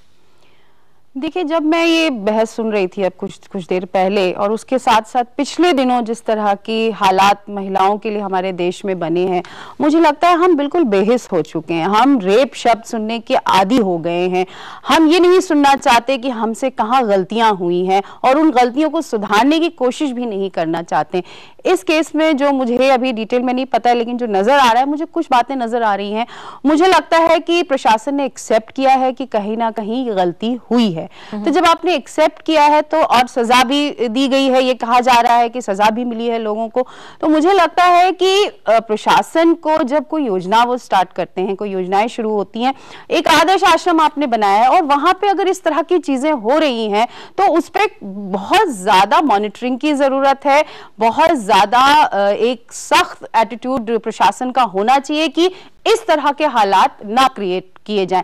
यहाँ पे किसी की मंशा पे या किसी की सोशल अकाउंटेबिलिटी पे सवाल नहीं उठ रहा है, लेकिन सवाल ये उठ रहा है कि इस कार्य में, इस योजना में जो काम होना था वो नहीं हुआ, बल्कि उसके विपरीत इस तरह का भयानक सच हमारे सामने आया। ये तो एक बात है, लेकिन दूसरी बात एक मैं ये भी कहना चाहूंगी कि माफ कीजिएगा, महिलाओं के कोई भी मुद्दे होते हैं उसको लेकर कोई भी सरकार सीरियस नहीं है। उसमें सभी एक ही प्लेटफॉर्म पे खड़े नजर आते हैं, सब उसका पॉलिटिसाइजेशन करते हैं। जैसा रंजना जी ने कहा कि हमें उसकी जड़ में जाना है, हमें देखना है कि हमारे समाज में इस तरह की मानसिकता क्यों बढ़ रही है। जो महिलाएं पहले से हाशिए पे रह रही है, मार्जिनलाइज है, उसके बाद ट्राइबल विमेन, मतलब मुझे तो लगता है कि हम बिल्कुल इनसेंसिटिव हो गए जी। मीनाक्षी, आप काफी रिबटल्स देना चाह रही होंगी, लेकिन मैं लगातार, अभी हमने दूसरी परत खोली है और दूसरी परत में जो अहम बात थी वो ये कि झलियामारी का ये आश्रम, यहां पर ये खुलासा होता है कि कुकृत्य हो रहे थे, यौन शोषण किया जा रहा था आदिवासी बच्चियों के साथ, वो बंद हो जाता है। उसी के साथ एक और आश्रम बना, 9 महीने पहले वो बन चुका है, लेकिन आज तक उद्घाटन नहीं हो पाया। मैं अब आपको कुछ चीजें संदीप बिल्कुल अनइंटरप्टेड तरीके से बोलना चाहती हूँ। पहली बात, जो साहिबा मुबिन जहरा ने कहा, मैं उनकी बात से 100% सहमत हूं, लेकिन उससे पहले बोलने वाले जो लोग हैं, जो कांग्रेसी हैं कहने को या बिना कहे, वो पॉलिटिसाइजेशन जो कर रहे हैं, उनकी बातों के मैं जवाब देना चाहूंगी। पहली चीज, आपकी जो रिपोर्टर है वो विक्टिम और विक्टिम की फैमिली से नहीं मिली है। जिस बच्चे की वो आवाज सुनवा रही है वो विक्टिम नहीं है, ये ड्रामेटाइजेशन है, ये एक न्यूज रिपोर्ट नहीं है। पहला, मैं आपके ऊपर ये इल्जाम लगा रही हूँ, ये बहुत गंभीर इल्जाम है। नहीं देखिए मीनाक्षी, अब तो हमें परत चलना पड़ेगा, चरणबद्ध तरीके से। आपने बहुत गंभीर आरोप लगाया है, आप विश्वसनीयता पर सवाल उठा रही है, आरोप लगा आरोप का जवाब सुन लीजिए फिर। बिल्कुल उठा रही हूँ, जवाब आप मेरे को बोलने दीजिए। नहीं, आपने सवाल उठा दिया, आपने गंभीर आरोप लगा दिया है। बिल्कुल नहीं रोकिए, I am sorry, you can't cut me out like this. नहीं, आपने गंभीर आरोप लगाया, आप कह रहे हैं कि हम ड्रामेटाइज कर रहे हैं। ये वो लड़कियां हैं ही नहीं जिससे हमारी सहयोगी ने बात की है। वो लड़कियां नहीं है, बिल्कुल ठीक है। आप ये किस मिलेगा इसका मीनाक्षी, आप ये किस आधार पर कह रही है कि वो लड़कियां नहीं है? क्या आप उनसे मिली है? आप किस आधार पर ये आरोप लगा रही है हमारे रिपोर्टर पर? मैं आपको बता रही हूँ और अब आप शांतिपूर्वक मेरा सुन लीजिए। और मैं छत्तीसगढ़ सरकार की तरफ से बोल रही हूँ और उसका लीगल नोटिस आपके रिपोर्टर को मिलेगा, ये भी आपके चैनल पे आपको कह रही हूँ पूरी रिस्पॉन्सिबिलिटी के साथ। कोई दिक्कत नहीं मीनाक्षी। दूसरी चीज, हाँ अब आप मेरे को बोलने दीजिए। वो आपने कहा कि बैठक नहीं हुई उस इलाके की जिसमें पंचायत और तमाम लोगों की शामिल होने की बात थी, वो भी गलत है। वहां पे बैठक हुई, बल्कि जो उप पंचायत का सरपंच था, उप सरपंच के खिलाफ भी एक्शन लिया गया, वो दूसरा तर्क है। तीसरी सरपंच अभी तक सस्पेंड नहीं हुआ है। अरे आप जिनकी बात कर रही है वो सस्पेंड नहीं हुआ है। सरपंच इलेक्टेड होता है, उसके खिलाफ एक्शन हुआ है, उसके खिलाफ एफआईआर हुई है। दूसरी चीज, विक्टिम्स जो है उनसे आपके रिपोर्टर की कोई मुलाकात नहीं हुई है। तीसरी चीज, आपने टॉयलेट वाली बात कही, ये बिल्डिंग जो है ये टेम्परेरी बिल्डिंग थी, इसलिए यहां पर ये लोग टॉयलेट अपना नहीं बनवा सकते थे, वहां पे टेम्परेरी अरेंजमेंट था, टेम्परेरी टॉयलेट था। चौथी चीज आपने कहा वार्डन को इन्होंने सम्मानित किया, वो झूठ है। वहाँ पे तालाब था, टॉयलेट नहीं था मीनाक्षी, तालाब में जाती थी छोटी छोटी 7 से 11 साल की बच्चियां तालाब में जाती थी, वो भी 2-3 किलोमीटर दूर। एक मिनट, उनको पर्पसली सब्जेक्ट किया गया इन ह्यूमन कंडीशंस में रहने के लिए, और वो 6 साल से वो आश्रम कर रहा है मीनाक्षी, 6 साल से वो आश्रम कर रहा है, टेम्परेरी आश्रम नहीं था। आप मेरे को मेरी बात पूरी नहीं करने दे रहे, आप गलत बात बता रही हैं। मैं आपको बोल रही हूँ मैं गलत नहीं, मैं आपको आपका एक बता रही हूँ, मेरा दूसरा पक्ष है। आश्रम नहीं था, 6 साल से टेम्परेरी आश्रम चल रहा है। आप सुनिए, हाँ टेम्परेरी चल रहा है क्योंकि आश्रम बनाने में समय लग रहा था, और ये टेम्परेरी बिल्डिंग कमरे में रख दिया, 43 बच्चियां एक कमरे में। अब ये बात तो आप कह चुकी है ना, कैसे कर सकती हैं? सॉरी, ये बात आप कह, मैं डिफेंड नहीं कर रही हूँ, मैं अपनी बात कहने के लिए आई हूँ और आप बात सुनिए। आप इस तरीके से मेरे को प्रभावित नहीं कर सकते। मीनाक्षी, आप सिर्फ बात नहीं कह रही है, आप सिर्फ बात नहीं कह रही है, आप गंभीर आरोप लगा रही है बिना तथ्यों के, और तथ्य आप सुनने को तैयार नहीं है मीनाक्षी, आप तथ्य सुनने को तैयार नहीं है, मैं आपसे सुनने को तैयार नहीं है मीनाक्षी, लाऊंगी जनता के कि मीडिया किस मीनाक्षी, आप तथ्य सुनने को तैयार नहीं है। आप लीगल नोटिस की धमकी हमें यहाँ पर जिस तरीके से शो के दौरान दे रही है, हम चाह रहे हैं कि हमारे झूठ मैं नहीं स्वीकार करूंगी। आप IBN लगाइए, आप किसी पे आरोप लगाइए, आप जो कह रही है ये इंफॉर्मेशन बच्चियों के नाम के थ्रू 10 दिन आपके खिलाफ फैमिली से बात करने के लिए आप ये कहेंगे कि वो विक्टिम्स नहीं है, आप उनसे लीगल नोटिस के बात कर रही हैं। IBN 7 की हमारी जो टीम है मैनेजमेंट है 20 मिनट का रिपोर्ट, और हम कहते हैं कि हमारे रिपोर्ट में तमाम विक्टिम्स से बात की है, उनकी विश्वसनीय रिपोर्ट है। You are telling lies, और I'm sorry, मुझे लगता है कि आप बताइए कहां पर गलत रिपोर्ट हो रही है। Enough in Gujarat, we will not allow you to repeat it in Chhattisgarh. I'm sorry, you are telling lies. नहीं, आपके लाइस बोलने के से कोई राइट नहीं हो जाता ना मीनाक्षी, आपको आधार बताना पड़ेगा, आप किस आधार पर बता रही हैं? अगर आप झूठ को मीनाक्षी, 100 बातों की एक बात, हम खबर दिखा रहे हैं, हम स्टैंड करते हैं। जहां तक आप कह रही हैं कि हमारे ऊपर आप मानहानि का दावा करने वाली है, कृपया रमन सिंह से भी दोबारा से सलाह ले लीजिएगा, और आप करिए, आप कल करिए हम पर मानहानि का दावा, आप कल करिए, बिल्कुल करेंगे, बिल्कुल कीजिए मीनाक्षी, कीजिए, हम इंतजार करेंगे, हम आपके नोटिस का इंतजार करेंगे मीनाक्षी को दिखाएंगे। नहीं, और मीनाक्षी और अब आप सिर्फ इंतजार मत कीजिए, मुझे जो टाइम मिला है उसमें मेरी बात कहने दीजिए। I am sitting here to explain what is happening. हम लोग सुन भी लीजिए थोड़ा। मीनाक्षी, कल हम इंतजार करेंगे आपके मानहानि के नोटिस का। आप अगर ये सोच रही है कि धमकाकर, डराकर आप सच की आवाज दबा सकती है, तो मीनाक्षी नहीं दबेगी, ये आवाज नहीं दबने वाली है। नहीं, अभी तो आप मेरी आवाज दबाने के लिए बैठे, 3 या 4 जने इकट्ठा बोलते हैं आप। नहीं नहीं मीनाक्षी, आप ही बोल रही हैं। अब तक सिर्फ आप बोली हैं। आप कोई भी बात कह देती है उसका आप रिबटल लेने को तैयार नहीं है। आप जो आधारहीन हमारे ऊपर आरोप लगा रही हैं उनके लिए कोई स्टैंड देने को तैयार नहीं, जवाब देने को तैयार नहीं। उसके बाद आप धमकी दे रही हैं कि मानहानि का दावा करेंगी, तो आप करिए, कल हम आपके मानहानि के दावे का इंतजार करेंगे। जवाब देने को मैं आपकी एक एक बात को रिबट करने को तैयार हूं और अनइंटरप्टेड टाइम चाहिए मेरे को, सिर्फ 1 मिनट। देख लीजिए, अनइंटरप्टेड टाइम आपने नहीं दिया, आपने मीनाक्षी 1 मिनट। रंजना जी, जिस तरीके से मीनाक्षी यहाँ पर इन तमाम मुद्दों को झूठ बता रही हैं, मुझे तो पहले ये समझ में नहीं आ रहा है कि जिस मामले को विधानसभा में उठाया जा चुका है, जिस मामले में उन्होंने कार्रवाई की है, किस आधार पर इस पूरे मामले को वो झूठ बता रहे हैं? तो हाँ मैं बता रही हूँ, ना तो ये आप जिससे भी, ना तो कोई बीजेपी, मेरी बात सुनिए मीनाक्षी, 2 मिनट आप करके मेरी बात सुनिए। हाँ मैं कह रही हूँ कि ना तो ये ऑफिशियल, सब लोग टूट पड़ते हैं जब नहीं, मेरी अरे आप 1 मिनट सुनिए तो सही ना। मैं आपसे सबसे पहले संदीप, बहस का जो मुद्दा है इतना गंभीर है और आपको इसमें अकाउंटेबल करना पड़ेगा छत्तीसगढ़ की सरकार को। आप कृपा करके रमन सिंह और उनके ऑफिशियल लोगों से बात करिए। आपको इस तरह की जो रिबटल है, और ये कोई रिबटल और कोई डिबेट नहीं चल रही है कॉलेज के अंदर कि हमको जीतना है कि आपको जीतना है, ये इतना गंभीर मामला है, जगह जगह ये लड़कियों को कन्फाइन करके रखा गया है। और एक मिनट प्लीज मेरे को जवाब ये नहीं देना चाहते। You shut up! I'm not here to listen from you. I am not here to listen to your nonsense. You can be on I am representing इस तरह की भाषा का इस्तेमाल करना ये सही नहीं होता। आप 1 मिनट सुन लीजिए बात। You are official Meenakshi 1 minute. Neither you are official spokesperson of the government of Chhattisgarh. अभी जोगी जी, इस पूरे मामले में हम सियासी रंग देने की कोशिश नहीं कर रहे, लेकिन इस पूरे मामले में यहाँ पर आपको क्या लग रहा है कि इसको झूठ इस तरीके से बोलकर पेश करना, यानी कि जो सिस्टमैटिक एक प्रॉब्लम है, कितनी गंभीर प्रॉब्लम को आप उसको एड्रेस ही नहीं करना चाह रहे हैं? संदीप जी जरा इसमें एक बात बोलने दीजिए। मैं कुछ बोल सकता हूँ? जी बोलिए अजीत जी। संदीप जी जरा बोलने दीजिए एक बार। मैं ये कहना चाहती हूँ, मुझे मौका दिया गया, मुझे 2 शब्द बोलने दीजिए। मैं ये कहना चाहता हूं कि मीनाक्षी जी जो कुछ कह रही हैं उसको मैं मानता हूं 100% सही होगा, मान लीजिए क्षण के लिए।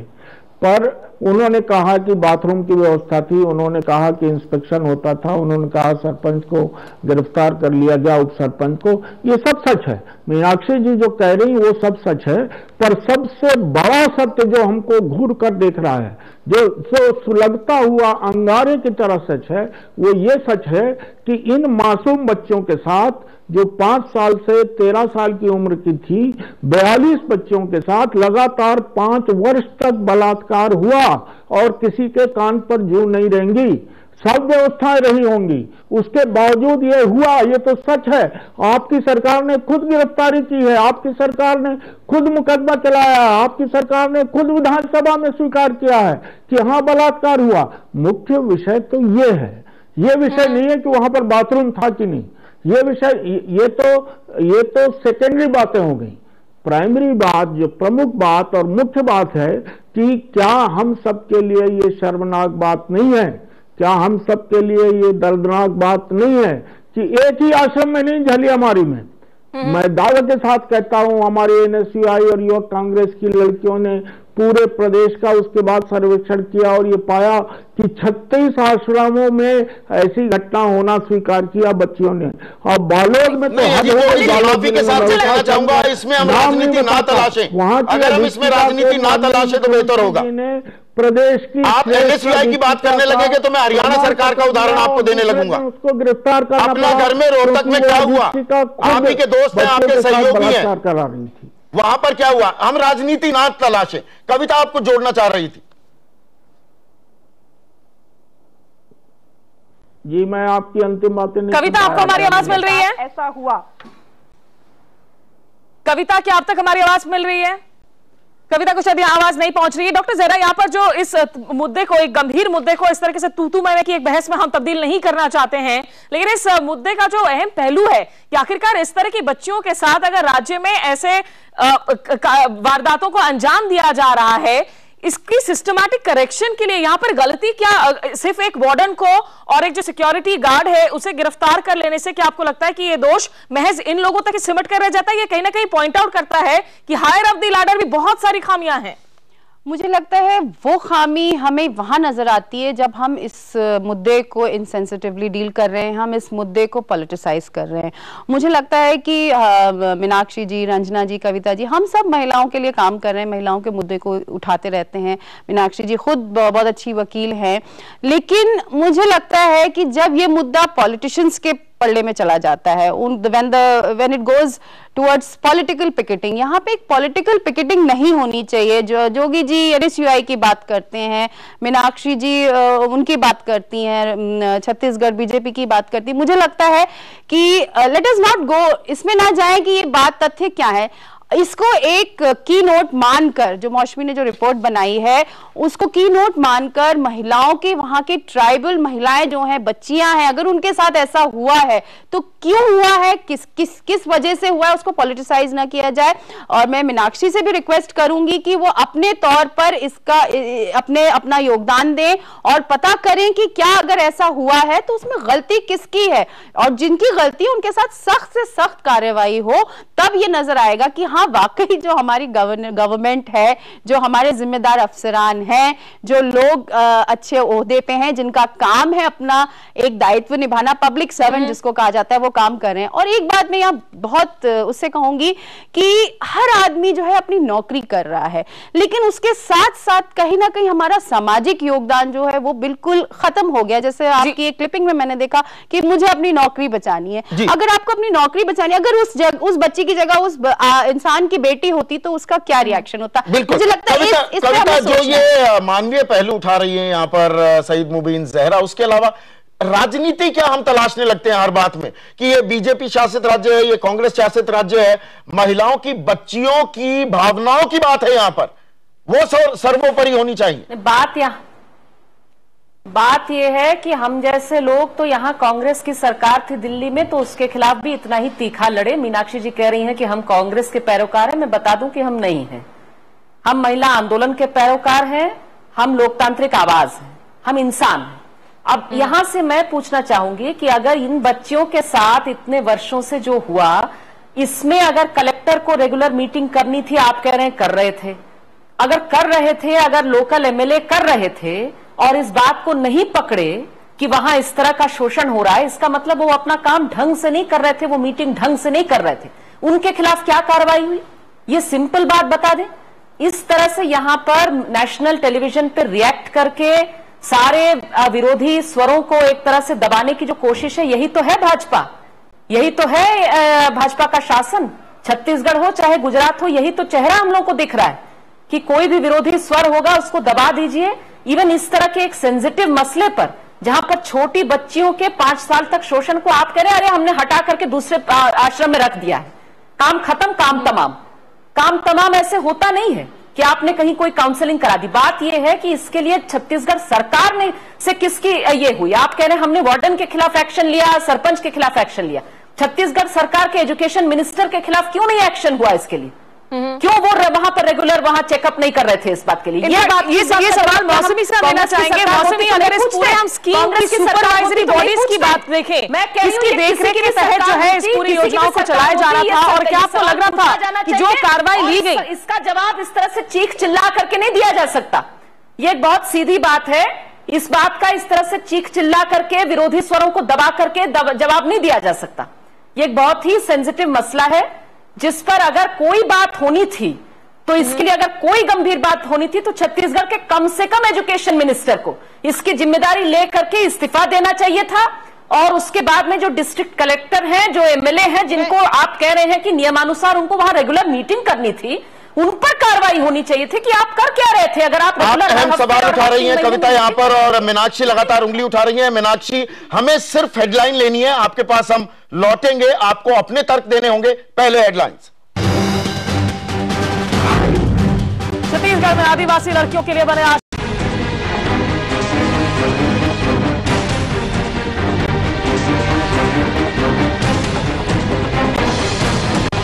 दरिंदे, लाल मिट्टी में करवट लेती एक खौफनाक दास्तान।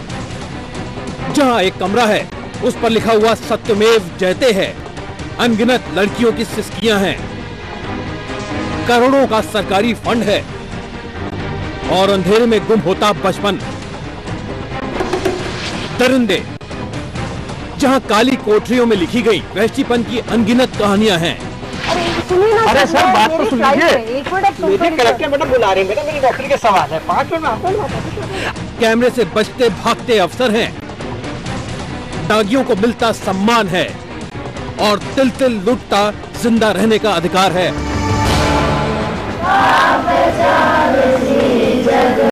देखिए और चौंकिए, हंसते खेलने की उम्र में जीती जागती लड़कियों की कौन चढ़ाता है भेंट।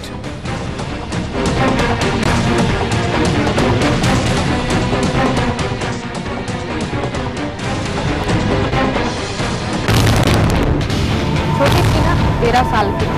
मेरे साथ गलत था क्या, सोच के ना आंसू आ गए।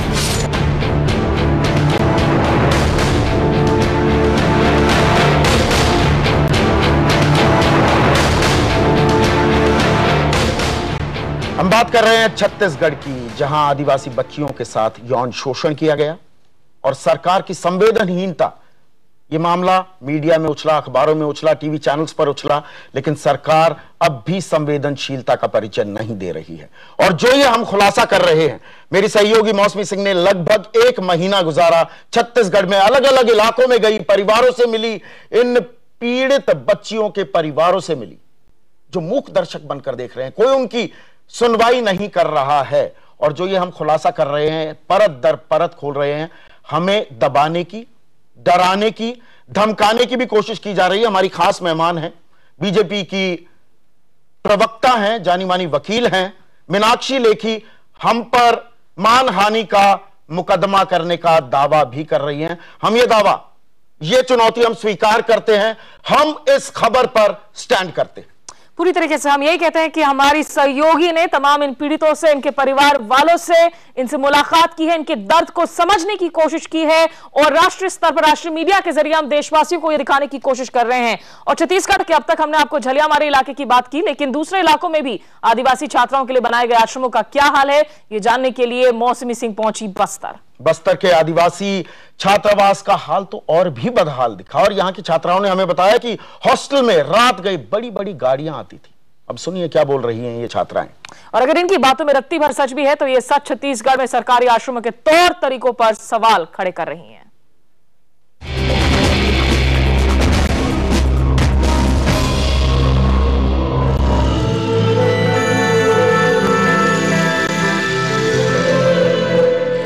छत्तीसगढ़ की ये लाल मिट्टी अब नक्सलियों को लाल सलाम कह रही है। सरकारी योजनाओं के हाल ने आदिवासियों को जनतंत्र से और दूर कर दिया है। झलियामारी आश्रम कांड और उससे उठे सवाल भी शायद इस बात का एक जवाब है। लेकिन क्या झलियामारी में जो हुआ वही राज्य के ज्यादातर सरकारी आश्रमों की कहानी है या फिर एक जिले भर का सच है? अपनी पड़ताल को आगे बढ़ाने के लिए हमने बस्तर के घने जंगलों का रुख किया। हमारी मंजिल थी बालोद जिले का अमुडला आश्रम।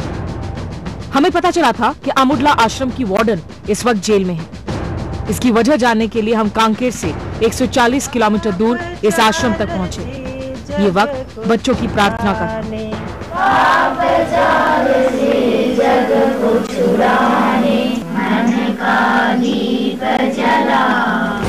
समाज से पाप दूर होने की प्रार्थना के बीच हमने उनसे बात करने के लिए इंतजार किया। थोड़ी देर में सब एक साथ हमारे कैमरे के सामने आई। जो कहा उस पर ध्यान दीजिए। गाड़ियाँ आती थी और हमारे उठने के पहले से वो लोग चले जाते थे। 8-9 बजे से आते थे और जल्दी चले जाते थे।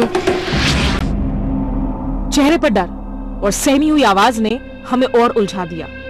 सरकारी आश्रम में रात को कौन सी गाड़ियां आती थी, कौन आता था उनमें, क्यों आता था? जब ये सवाल सबके सामने थे, आखिर क्यों इसी साल 9 जनवरी को खुद मुख्यमंत्री रमन सिंह ने उस वार्डन को अपने हाथ से सम्मान दिया। इन तस्वीरों पर ध्यान दीजिए। यही अमुडला आश्रम की वार्डन रह चुकी अनीता ठाकुर है। राज्य के आदिवासी कल्याण मंत्री केदार कश्यप भी साथ खड़े हैं। हंसी मजाक और मुस्कुराहटों से भरी 9 जनवरी की तस्वीरों के बीच मेरे सामने आश्रम की बच्चियां थी। बच्चे को मैं पढ़ाना चाहती हूँ और मेरा नाम पढ़ाना चाहती हूँ। बच्चियों के मन में समाये खौफ का असली सच जानने के लिए हमने एक और गांव का रुख किया, उस गांव की तरफ जिसमें अहमदुल्ला आश्रम में पढ़ चुकी एक लड़की रहती थी। घर पहुंचे तो वो जमीन पर ही बैठकर पढ़ाई कर रही थी। माँ खाना बनाने के इंतजाम में जुटी थी। घर वालों ने बड़े अरमान के साथ इसे अहमदुल्ला आश्रम भेजा था, लेकिन सारे अरमान खत्म हो गए, सारी उम्मीदें तबाह हो गई। खुलकर बात हो सके इसलिए वो घर से थोड़ा दूर निकल आई। शुरुआत ही हुई हॉस्टल की वार्डन अनीता ठाकुर से। दीदी लोग के साथ काम करना करके झूठ बोल के ले गई। तो मैं गई वहीं रूम में, मेरे को नहीं पता था कि यहाँ खोखन है करके। मैं गई, फिर वो मैडम सामने तरफ से दरवाजा लगा के गई, मेरे को नहीं पता था कि वहाँ पे है करके। सच कहूँ तो ऐसी कहानी मैंने फिल्मों में ही देखी थी, लेकिन छत्तीसगढ़ में तो ऐसी कड़वी सच्चाई गांव-गांव में बिखरी लगती है। 2006 में तब ये 7वीं क्लास में ही थी जब आश्रम में पहली बार उसके साथ बलात्कार हुआ। वो इस सदमे को झेल पाती उससे पहले ही बलात्कार उसकी जिंदगी का हिस्सा बना दिया गया। किसी तरह उस नर्क से निकलने के बाद वो अब भी डरी है, सहमी है, गुस्सा भी है कि सब कुछ जानते हुए भी सरकार ने वार्डन अनीता ठाकुर को सम्मान क्यों दिया। आधा तो मुख्यमंत्री का भी गलती है कि उसको सम्मान दिया। क्या कारण सम्मान दिया उसको? भाई कुछ सही काम तो की नहीं थी, तो क्यों सम्मान दिया उसको? इतना कठिन वक्त झेलने के बावजूद इस लड़की में अब भी हालात से लड़ने का जज्बा है। पढ़ाई के 4 साल बर्बाद होने के बावजूद उसने हिम्मत नहीं हारी है। वो इंसाफ चाहती है, लेकिन डरती भी है। मेरे को तो ये डर लगता है कि मैडम निकलने के बाद मेरे को कुछ ना कर दे। डर लगता है भैया, नेतागिरी वाले हैं। घर में 3 बहनें और हैं। पिता सिर्फ 1 एकड़ जमीन के सहारे पूरा परिवार चला रहे हैं। हमसे बात करते हुए कई बार उसकी आंख भर आई, आवाज भर गई। सरकार और उसके सिस्टम से उनका पूरा भरोसा पूरी तरह से टूट चुका है। वो चार जो है लड़की मान, तो मैं उसन कहा सोचा था कि ऐसे हो ही ऐसे कहती वही मोर कर चीज बस रखीस तुम्हें आश्रम में नहीं डालते। सरकार से नाराजगी और खौफ के बीच यही लड़की हमें अपनी एक और साथी के पास लेकर गई। बहुत समझाने के बाद वो कैमरे पर बात करने के लिए तैयार हुई। 2006 में ये 8वीं क्लास में थी जब पहली बार अहमदुल्ला सरकारी आश्रम में रहने का मतलब समझ आया। कमरे में बुलाई, उसके बाद पर्दा को अच्छे से कर देना बेटा, वैसी बोली, और मेरे हाथ को पकड़ी, बाहों को, और उन लोग मेरे साथ बलात्कार किया। क्या होता है मेरे को पता नहीं थी, उस समय छोटी थी।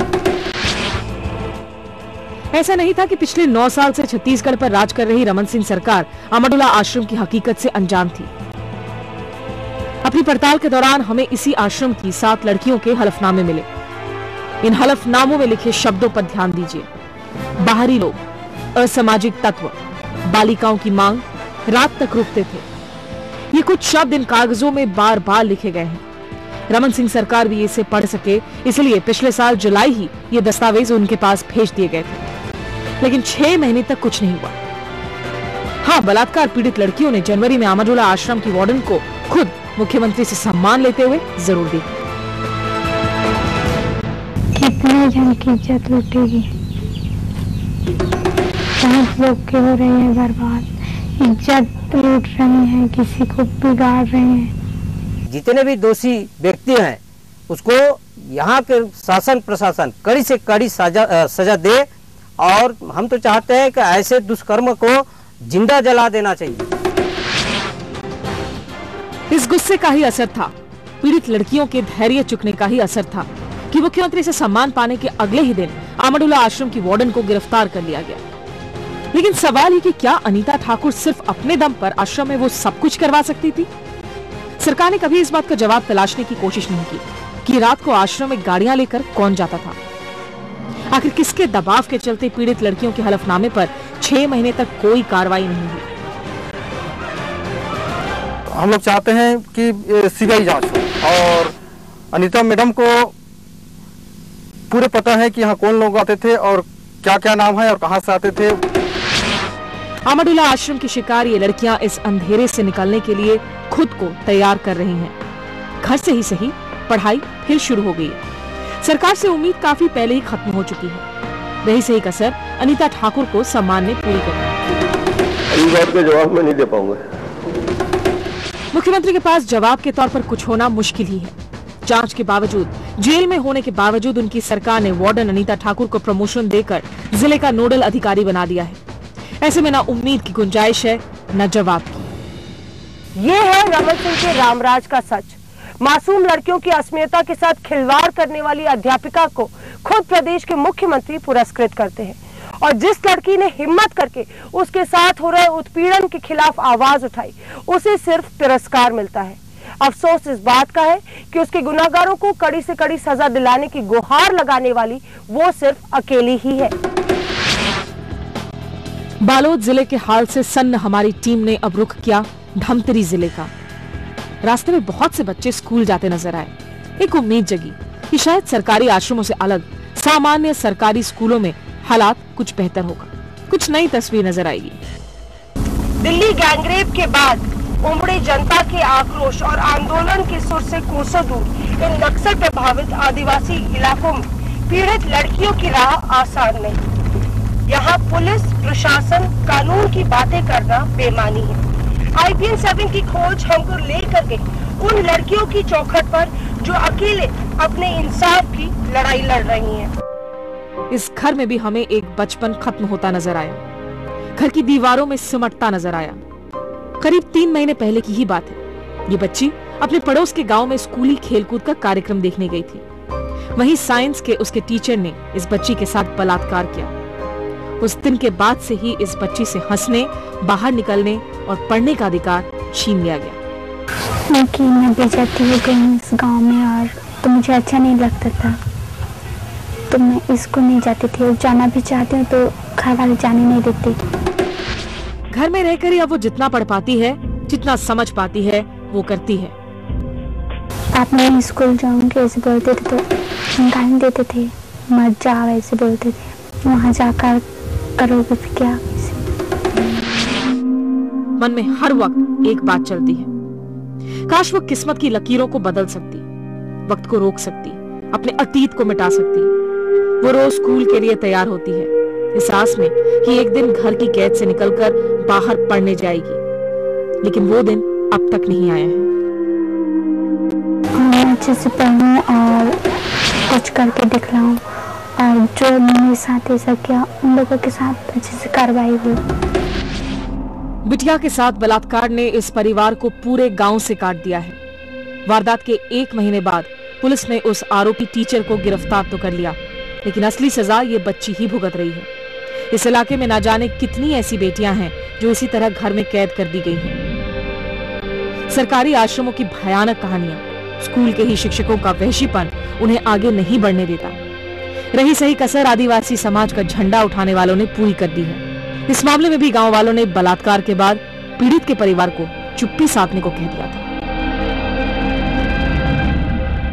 दमन का शिकार हो रहे मासूमों का आखिर गुनाह क्या है?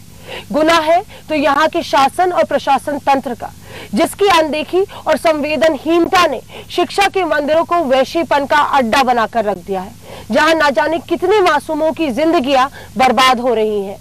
कैमरा पर्सन रमाशंकर के साथ मौसमी सिंह, बालोद, IBN 7। कहाँ है? और यहां पर हम आपको बता दें कि हमने ये तीसरी परत खोली है। छत्तीसगढ़ में जिस तरह से आदिवासी बच्चियों के साथ यौन शोषण किया जा रहा है, सरकार की संवेदनहीनता बिल्कुल साफ उजागर हो रही है। और हमारे इस खुलासे पर हमें धमकी दी गई है, हमें चुनौती दी गई है। बीजेपी की प्रवक्ता, जानी मानी वकील भी हैं, मीनाक्षी लेखी ने ये धमकी दी है, हमें ये चुनौती दी है, सवाल खड़े किए हैं इस एक्सपोजे पर, और कहा है कि वो मानहानि का मुकदमा हमारे खिलाफ दर्ज करने जा रही हैं। हम इसका स्वागत करते हैं। हम अपनी खबर पर, इस स्टोरी पर स्टैंड करते हैं। और ये तीसरा खुलासा किया था। जो दर्शक हमारे साथ 8 बजे से जुड़े हुए हैं उन्हें ध्यान होगा, पहले ही सवाल में मैंने मीनाक्षी से कहा था कि ये सिर्फ पहली परत खोली है, अभी 3 परतें और खुलनी बाकी हैं, कहीं आपको अपने शब्द वापस ना लेने पड़े। और अब जबकि हमने अभी तीसरी परत खोली है, एक और परत खुलनी बाकी है। मीनाक्षी लेखी जो लगातार हमारे साथ जुड़ी हुई थी, अब वो उठकर चली गई हैं। हम उन्हें फिर से खुला न्योता देते हैं कि वो आए, बताएं हमारी स्टोरी में क्या गड़बड़ी है। हम इस स्टोरी पर 100% स्टैंड करते हैं। 1 महीने की मेहनत के बाद हमारी सहयोगी ये तमाम आंकड़े जुटाकर लाई है, तमाम लोगों से बातचीत की है। संवेदनहीनता जो सरकार की है वो आपके सामने वो उजागर कर रही है। हम इस स्टोरी पर स्टैंड करते हैं, हम किसी से डरते नहीं हैं, हम किसी धमकी से घबराते नहीं हैं और ना ही किसी मानहानि के मुकदमे से। हम न्योता देते हैं, करिए हम पर मुकदमा, कहीं भारी ना पड़ जाए। स्मिता। निश्चित रूप से, और यहाँ पर आप ये बता दें कि लगातार जो है हमारे साथ दूसरे मेहमान भी यहाँ पर जुड़े हुए हैं। अफसोसजनक बात है कि इस इतने गंभीर मुद्दे को, इनके तमाम पहलुओं पर चर्चा करने की जगह जो इसे पॉलिटिकल मडस्लिंगिंग बनाने की कोशिश की जा रही है। लेकिन दिल्ली से इस वक्त सेंटर फॉर सोशल रिसर्च की निदेशक डॉक्टर रंजना कुमारी हमारे साथ लगातार बनी हुई है। All India progressive women association की राष्ट्रीय सचिव कविता कृष्णन भी हमारे साथ जुड़ी हुई है। मीनाक्षी लेखी, जैसे संदीप ने बताया, इस वक्त हमारे साथ नहीं है, लेकिन इस वक्त रायपुर से ही हमारे साथ बीजेपी के एक और नेता जुड़ चुके हैं, अजय चंद्राकर, माफ कीजिएगा, जो कि रमन सिंह सरकार में पूर्व मंत्री भी रह चुके हैं। लेकिन सबसे पहले मौसमी, अब हमने जब तीसरी परत इस पूरी स्टोरी की खोली है, झलियामारी में हमने देखा कि कुछ कार्रवाई की गई सरकार की तरफ से। जिन बच्चियों से आप बात कर रही थी, क्या किसी तरह से लग रहा था कि उन्हें कोई भरोसा है कि आगे जो है वो इन आश्रमों में वापस रुक करेंगे तो उनको वहां शिक्षा हासिल हो पाएगी, वो पढ़ाई और तालीम जो है हासिल कर सकेंगे? इन छात्राओं की इस वक्त मेंटालिटी, उनकी हालत क्या है, जबकि जांच की भी बात की गई है, कुछ कार्रवाई भी देखने को मिली है? देखिए स्मिता, कांकेर जिले से हम बड़े बालोद की तरफ। जो कहानी आपने देखी अहमदुल्ला आश्रम की, वो बालोद जिले की है, जहाँ पे हमने 2 पीड़ित छात्राओं से बात करी। और वो कहानी झलियामारी आश्रम से ज्यादा खौफनाक है, क्योंकि उसमें कार्रवाई के नाम पे सिर्फ आरोपी वार्डन को जो है गिरफ्तार कर लिया गया है। हम आपको बता दें, ये जांच 8 महीने से चल रही थी, उसके बाद उसको पुरस्कृत किया जाता है। खुद मुख्यमंत्री उसको बेस्ट वार्डन अवार्ड देते हैं। आप सोच सकती हैं, जिस वार्डन पर जांच चल रही हो, प्रशासन और पुलिस जांच ने इंक्वायरी बैठाई हो, उसको अवार्ड मिलता है। और जब वहां पे छात्राएं बोलती हैं कि ये तो बलात्कारियों को शरण दे रही हैं, आप इनको अवार्ड क्यों दे रहे हैं, उसके बाद दूसरे दिन उसको गिरफ्तार करके पूरा प्रशासन जो है चुप्पी साध लेता है कि हमने कार्रवाई की। मैं पूछती हूं कि क्या आरोपियों पर कार्रवाई हुई? ये मामला 2006 का है, उसके बाद से बहुत सारी लड़कियां, हमारे पास 7 एफिडेविट है जो आपको हमने विजुअल में दिखाया, 7 एफिडेविट है। ऐसी कई सैकड़ों लड़कियों के साथ पिछले 5 साल से वहां अहमदुल्ला आश्रम में यही कांड हो रहा था। क्यों नहीं मामले की सीबीआई जांच हुई? क्यों नहीं मामले की न्यायिक जांच कराई गई? क्यों मामले को दबा दिया गया, वार्डन को अरेस्ट कर लिया गया? बिल्कुल, हमारे साथ रायपुर से जुड़े हुए हैं बीजेपी के वरिष्ठ नेता हैं, मंत्री भी रह चुके हैं, रमन सिंह सरकार में अजय चंद्राकर। और अजय जी, जो ये खुलासा किया है हमारी सहयोगी ने, लोगों से वो मिली हैं, ये सार्वजनिक हुई थी खबर, लेकिन उसके बाद सरकार ने क्या कदम उठाए हैं? जो संवेदनहीनता है सरकार की, उसे जो उजागर किया है मेरी सहयोगी ने, क्या आपको लगता है कि छत्तीसगढ़ सरकार को अपने गिरेबान में झांकने की जरूरत है?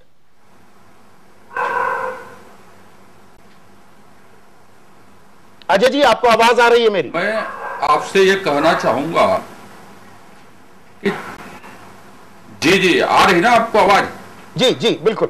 मैं इस सब मसले में ये कहना चाहूंगा कि जिस तरह से 1 घंटे से अपन बहस सुन और देख रहे हैं, इसमें मैं तो आपके सहयोगियों के साथ हूं, पर जैसा कि जितनी संवेदनशीलता के साथ सरकार ने कार्रवाई की, ये अपने अपने देखने और समझने का एंगल है कि 4 तारीख को जनवरी में सूचना मिलती है, 5 तारीख को जांच दल जाती है, शाम को रिपोर्ट आती है और 24 घंटे के अंदर आरोपी गिरफ्तार हो जाता है।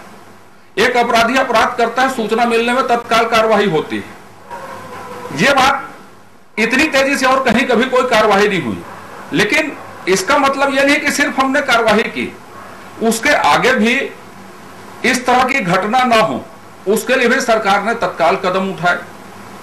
निगरानी समिति उसमें बनाई गई, आश्रम में महिला कर्मचारी ही रहे उसकी व्यवस्था की गई, बर्खास्तगी की गई, कार्रवाई की गई और सभी जगह सिर्फ महिलाएं हों इसके लिए पुख्ता व्यवस्था की गई।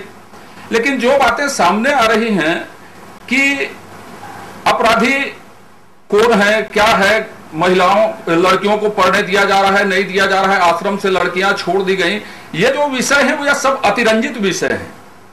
और इस घटना को अतिरंजित करने से और इस तरह से कि सरकार फेलवर है ये कहने से इसका कोई हल नहीं निकलेगा। एक जो घटना है उसके संज्ञान नहीं लेना चाहिए छत्तीसगढ़ सरकार को। सभी बच्चे आज भी पढ़ रहे हैं। जो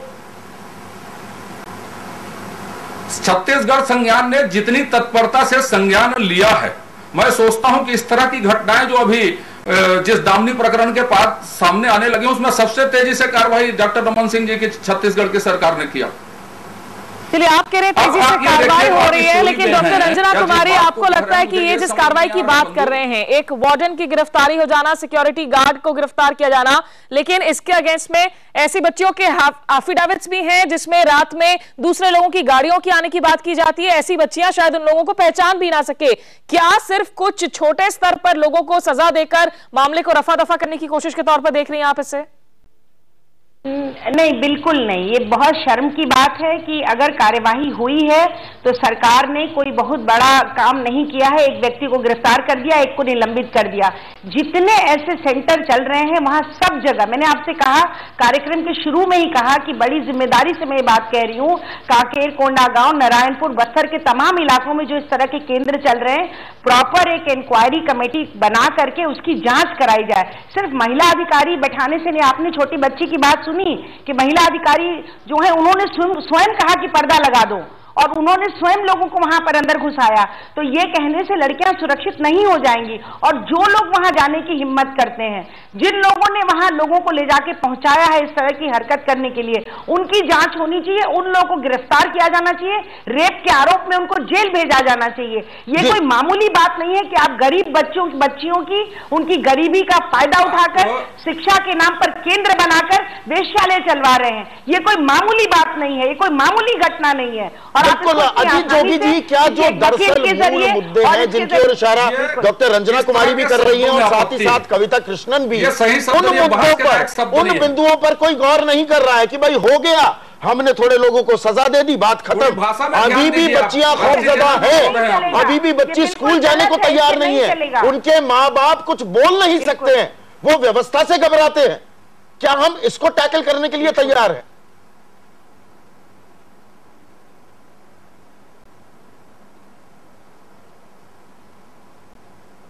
अजीत जी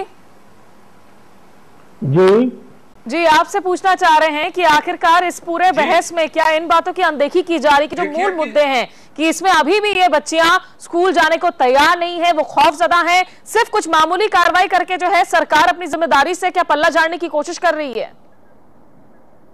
मैं बड़ी विनम्रता पूर्वक ये कहना चाहूंगा कि हमारी बहनों और बेटियों की अस्मिता की यही कीमत है क्या, उनकी इज्जत की यही कीमत है क्या कि एक चौकीदार को आपने जेल भेज दिया, 2 अधीक्षकों को आपने जेल भेज दिया, वहां इसकी इतिश्री हो गई। हमने ये चाहा है, हमने ये मांगा है, हम इसमें राजनीति बिल्कुल नहीं करना चाहते। हर आश्रम में ये हो रहा है ऐसा हमारा आरोप है, ऐसी हमारी जानकारी है। हम चाहते हैं कि जुडिशियल इंक्वायरी बैठाइए, सीबीआई की जांच बैठाइए, हर हॉस्टल की जांच हो, और जो फास्ट ट्रैक कोर्ट होता है वो क्यों नहीं बनाया जा रहा? कम से कम झलियामारी के लिए जहां सब कुछ स्वयं सिद्ध है। अगर बिहार के एक प्रकरण में नीतीश कुमार जी ने 4 दिन के अंदर सजा दिलवा दी रेपिस्ट को, तो हमारे यहाँ इतना समय बीतने के बाद, हमारे बार बार निवेदन करने के बाद जुडिशरी के से ये निवेदन क्यों नहीं कर रही है सरकार की एक फास्ट ट्रैक कोर्ट बताइए। अजय जी हमारे साथ अजय चंद्राकर है। अजय जी, क्या छत्तीसगढ़ सरकार, क्या बीजेपी की सरकार एक न्यायिक जांच के लिए तैयार है इस पूरे मसले पर? कुछ तो असर हो। और मैं आपके चैनल में इस बात की निंदा करता हूं कि पढ़े लिखे लोगों को आप बुलाएं, सरकार के प्रयत्नों को वेश्यालय चला रहे हैं ऐसा कहना, इसकी मैं निंदा करता हूं। और ऐसे लोगों को अजय जी मेरा सवाल अजय जी जोगी साहब, मैं अजय चंद्राकर साहब से सवाल पूछ रहा हूं। अजय जी, क्या छत्तीसगढ़ सरकार, क्या बीजेपी की छत्तीसगढ़ सरकार न्यायिक जांच के लिए तैयार है इस मसले पर? उनमें आप डे टू डे ट्रायल करके सजा क्यों नहीं दिला रहे हैं और सारे आश्रमों की जांच क्यों नहीं कर रहे हैं? और मैं ये कहता हूं कि आखिर कुछ तो राजनीतिक जवाबदारी लेनी पड़ेगी। आपने शिक्षा मंत्री का नाम लिया, ये आदिवासी हॉस्टल्स हैं, ये सब आदिवासी मंत्री के अंतर्गत आते हैं, आदिवासी कल्याण मंत्री के अंतर्गत जी, उनका रेजिग्नेशन नहीं होता। अजीत जी, आपकी इजाजत से जोगी साहब आपकी इजाजत से मैं अजय चंद्राकर जी से सवाल पूछना चाहता हूँ। कम से कम नैतिकता के नाते हमारे मुख्यमंत्री जी इस्तीफे की पहल दोनों के पास आवाज नहीं जा रही है, लेकिन अजय जी अगर आप तक आवाज जा रही हो, आपसे जानना चाहेंगे क्या यहाँ पर जिस जुडिशियल जांच की बात की जा रही है, अगर सरकार खुद एडमिनिस्ट्रेशन जांच करती है तो बस जज ज्यूरी एग्जीक्यूशनर वाली बात हो जाएगी। क्या आप जुडिशियल इसमें पूरे मामले में जांच होनी चाहिए, आपको लगता है?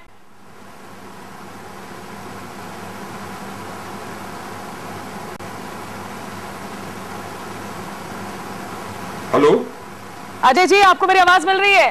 हेलो अजय जी के पास आवाज नहीं जा रही है, हम उनके पास वापस लौटेंगे। लेकिन कविता, इस पूरे मामले में जो है यहाँ पर, क्योंकि इन बच्चियों के भविष्य का सवाल है, जो बच्चियां अब तक खौफजदा होकर स्कूल वापस नहीं लौट पा रही हैं। एक बच्चे को हमने कहते हुए सुना, वो डर रही है कि कहीं मैडम जेल से बाहर निकलकर वापस से मेरे ऊपर जो है कार्रवाई ना कर दे, उनके पॉलिटिकल कनेक्शंस हैं।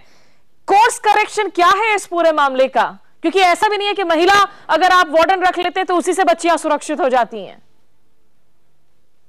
नहीं, बिल्कुल, इसमें इस तरह की जितनी घटनाएं देश भर में और भी हुई हैं, जहां पर एकदम जो महिला वार्डन है वो लोग भी शामिल रही हैं। मेरे ख्याल से सवाल यहाँ महिला पुरुष के साथ साथ यहाँ पर आदिवासी और गैर आदिवासी का भी है, क्योंकि यहाँ पर एक बिल्कुल सिस्टमैटिक आदिवासियों के शोषण का भी मामला है। और इसीलिए मुझे लगता है कि एकदम गंभीर मामला यहाँ कई उठते हैं, कि यहाँ पर तो एक तो उठता है कि आप जो है इस पूरे मसले में जैसी बात आ रही है कि इतनी जितनी 2600 अगर इस तरह के आश्रम हैं छत्तीसगढ़ में, उन सबकी क्या हालात है, उसकी कोई इंडिपेंडेंट जांच से सरकार क्यों घबरा रही है? ये सीधी बात है, आपके कैमरा जा रहे हैं तो वो लोग क्यों सारे दरवाजे बंद कर दे रहे हैं, आपको मतलब मिलने नहीं दे रहे, बात नहीं कर रहे, कलेक्टर बात नहीं करना चाहते, कोई बात नहीं करना चाहता। अगर सब कुछ सुनहरा है, सब कुछ बढ़िया है, बच्चियां पढ़ाई, मैं तो अवाक हूं सुन करके अजय जी की बात को, जो कह रहे हैं कि अरे बच्चियां तो पढ़ रही हैं। कैसे बच्चियां पढ़ सकती हैं, जरा मुझे बताइए। वो बच्चियां अगर उनके साथ ऐसी घटना न भी घट रही, लेकिन अगर वो जान रही हैं कि कल को मेरे साथ घट सकता है, मेरी बहन के साथ में 6-6 साल 4-4 साल तक ऐसी घटनाएं घट सकती हैं, वार्डन को जो है अवार्ड पर अवार्ड मिलेगा, लेकिन हमारे साथ कोई न्याय नहीं होगा, हमारी सुनवाई कोई नहीं करेगा। अगर ये बात कोई आदिवासी बच्ची जानेगी, कैसे पढ़ेगी, उसके माँ बाप कैसे उसको छोड़ना चाहेंगे उस जगह पर? क्या समझ के रखे हैं आप इन लोगों को? तो मुझे लगता है कि इसकी बहुत ही बेहद गंभीर रूप से एक पूरे निष्पक्ष जांच की जरूरत है। और यहां मैं एक और बात कहूंगी, मैं कहूंगी कि मैं मानती हूं कि आदिवासी महिलाओं के साथ सिर्फ स्कूलों में नहीं, आदिवासी बच्चियों के साथ स्कूलों की बात आज कर रहे हैं। हम लोग कब से कह रहे हैं कि जेलों में, छत्तीसगढ़ की जेलों में महिलाओं के साथ, खास करके आदिवासी महिलाओं के साथ क्या हालात हैं, इसकी एक पूरी निष्पक्ष जांच की बेहद जरूरत है। क्योंकि सोरी ने भी हमें बताया है कि कई सारी और महिलाएं हैं जिनके साथ भयानक घटनाएं घट रही हैं। बिल्कुल, लेकिन अभी हम आदिवासी बच्चियों की बात कर रहे हैं। कविता और अजय चंद्राकर जी, क्या आपको मेरी आवाज आ रही है? सवाल पूछने से पहले मैं फिर से आपसे जानना चाहूंगा। जी अजय जी, जो भी अभी हमारे साथ थे, वो ये कह रहे हैं कि सरकार क्यों नहीं न्यायिक जांच कराती है, एक जुडिशियल इंक्वायरी क्यों नहीं करती? क्या बीजेपी की छत्तीसगढ़ सरकार न्यायिक जांच के लिए तैयार है या होनी चाहिए? आपकी राय क्या है?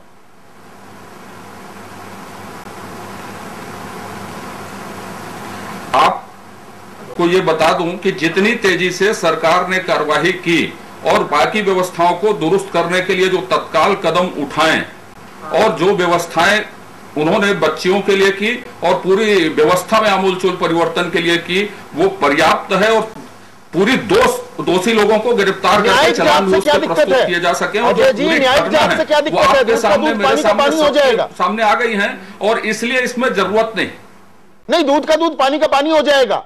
जितने लोग सवाल उठा रहे हैं छत्तीसगढ़ सरकार हो चुका है और हम सबको यह दूध का दूध पानी का पानी हो चुका है। हम सबको यह कोशिश करनी है, इसमें राजनीति करने के बजाय, इसमें दूसरी तरफ तथ्यों और तर्कों को दूसरी तरफ मोड़ने के बजाय कि यह घटना दोबारा छत्तीसगढ़ में ही नहीं प्रदेश में मत घटे, किसी वर्ग के साथ मत घटे। पूर्व वक्ता तो बार बार आदिवासी आदिवासी ये शब्दों का जो इस्तेमाल करिए, गलत घटना एक समुदाय के साथ नहीं होती, किसी के साथ भी हो सकती है। अजय जी, यानी कि आप अपनी सरकार को यहाँ पर क्लीन चिट दे रहे हैं। आपको लगता है कि अगर दो वार्डन बदनाम की जा रही है? अजय जी, आप अपनी सरकार को यहाँ क्लीन चिट दे रहे हैं, आपको लगता है कि वार्डन सिक्योरिटी गार्ड के खिलाफ कार्रवाई हो गई? आप आइए मेरे साथ चलिए, मैं आपको दिखाता हूं कि वो लड़की कौन है जिसको टीवी में प्रस्तुत किया गया। आपको मैं दिखाता हूं, आइए कौन है? चलिए, कौन है अजय जी? वो अजय जी कौन है? वो चाहती मैं आपको दिखा सकता हूं। हाँ बताइए ना, बताइए, जितनी मेरी सहयोगी यही है। कौन है वो लड़की? आप देंगी उस दस्तावेज में कार्रवाई सरकार करेगी, ये मैं आपको कह सकता हूं विश्वास के साथ। अजय जी, वो लड़की कौन है? रही है कि इस वर्ग के साथ, खासकर इस वर्ग के साथ, खासकर यहाँ, तो आप जो है छत्तीसगढ़ को एक जाति समूह विशेष में मत देखिए। छत्तीसगढ़ बहुत अजय जी, आप विषयांतर हो रहे हैं, कार्रवाई हो रही है। अजय जी, आप विषयांतर हो रहे हैं। आपने कहा जो लड़की दिखाई गई है ये वो नहीं है। कौन है वो लड़की? आपकी बहस हो रही है। मैंने शुरू से कहा कि आपकी भाषा, जो न्यायिक जांच की बारे में आपने पूछा, मैंने अभिमत दिया, पर मेरे जो पूर्व आप लोगों, आपकी वक्ता ने कहा, मैं उसमें आपको उत्तर देने की कोशिश की कि एक वर्ग, एक विशेष वर्ग, इस वर्ग के साथ, खासकर इस वर्ग के साथ, आखिर नहीं। अजय जी, आपने ये भी कहा, जो खबर हम दिखा रहे हैं, जो मेरी सहयोगी मौसमी सिंह करके लेके आई है वहां से, कि वो लड़की जो दिखाई जा रही है, दरअसल ये वो लड़की नहीं है। क्या आपने ये आरोप लगाया?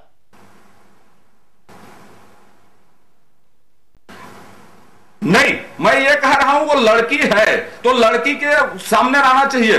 हम भी उससे मिलना चाहते हैं वो कौन है करके, और हम आपको उन पीड़ित लड़कियों से मिलवाना चाहते हैं जिसकी सरकार ने पूरी शिक्षा दीक्षा की व्यवस्था की है, और जहां पर है उनके पेरेंट्स के साथ हम आपको मिलवा सकते हैं, सारी चीज लिखवा सकते हैं। जो आपने गर्भवती होने की बात कही और प्रेगनेंसी टेस्ट क्यों होने की बात कही, उसके बारे में भी आपने एक तथ्य छिपाया कि वो 9 जुलाई को 12 को ही आश्रम छोड़ चुकी थी, 14 अगस्त को उसकी डेथ हुई।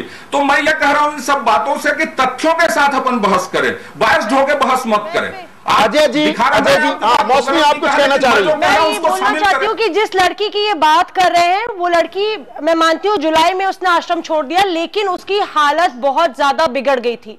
उसकी हालत बिगड़ गई तो इसलिए आश्रम ने उसको टीसी थमा दिया और पेरेंट्स को बोला आप इसको लेके जाइए।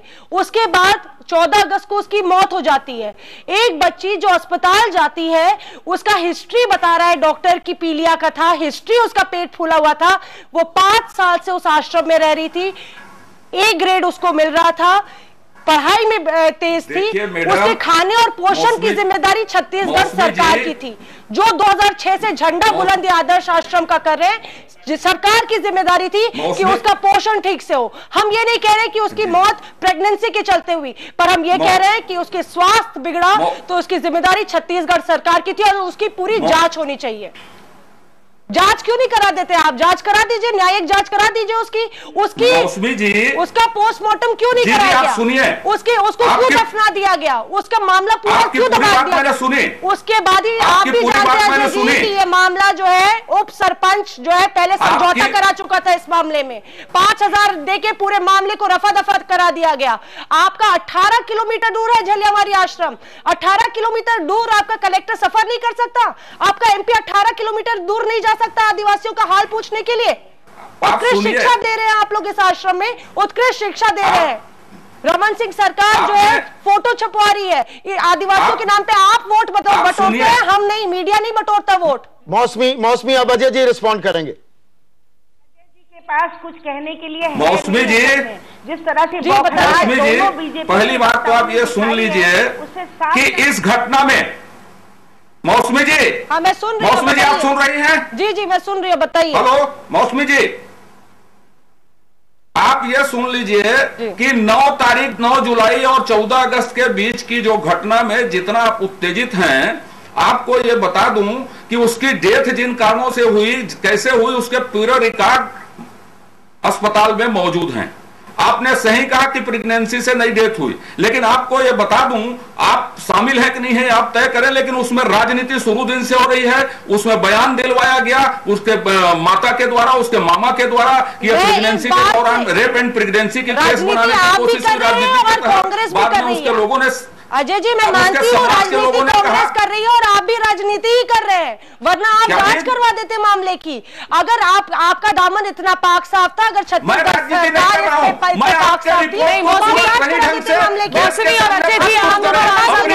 प्रस्तुत मत करें, सभी पक्षों को आप प्रस्तुत करें। अजय जी मुझे लगता है से जो है आप ठोस जवाब नहीं दे रहे हैं। आप हमारे साथ बने रहिए, आगे भी हम आपसे जवाब लेंगे। यहाँ बैंगलोर से इनफैक्ट एक और सीनियर एडवोकेट प्रमिला जी भी हमारे साथ जुड़ चुकी हैं। लेकिन इस दास्तां को अगर हम आगे बढ़ाएं तो बलात्कार की शिकार बच्चियां ना सिर्फ बलात्कार का दंश झेल रही हैं, बल्कि उसके बाद सामाजिक तिरस्कार उससे भी बड़ा जुर्म है। पीड़ित परिवारों पर दबाव ये है कि दबाव है, ये तो खुद परिवार वालों ने हमें बताया, लेकिन छात्राओं को हौसला देने में खुद आदिवासी समाज भी पीछे रहा है। बलात्कार और यौन शोषण की शिकार बच्चियों को दोबारा खड़ा करने में उन्हें सहयोग देने की बजाय पंचायत उल्टा उन पर जुर्माना लगाता है।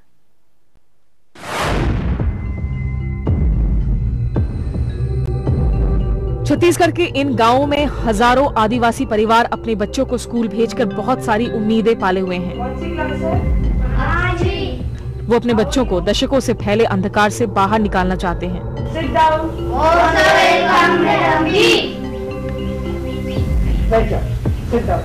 लेकिन कई बार खुद आदिवासी समाज और पंचायतों का रवैया भी बलात्कार पीड़ित बच्चियों के खिलाफ ही रहता है।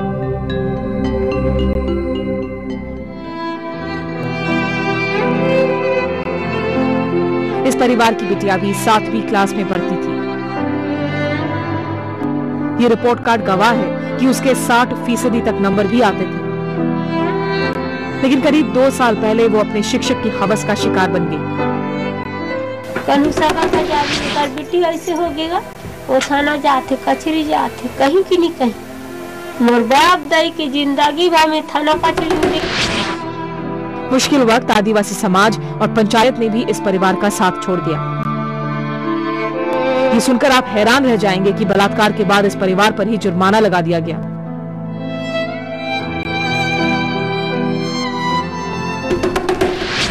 गाँव में रफा दफा करी मोर वाला बात ला तो मैं हाँ गांव में दंड भी दे और समाज से अलग कर दिन का मैं मिले समाज में मिले पैसा दे के और रफा दफा कर दी।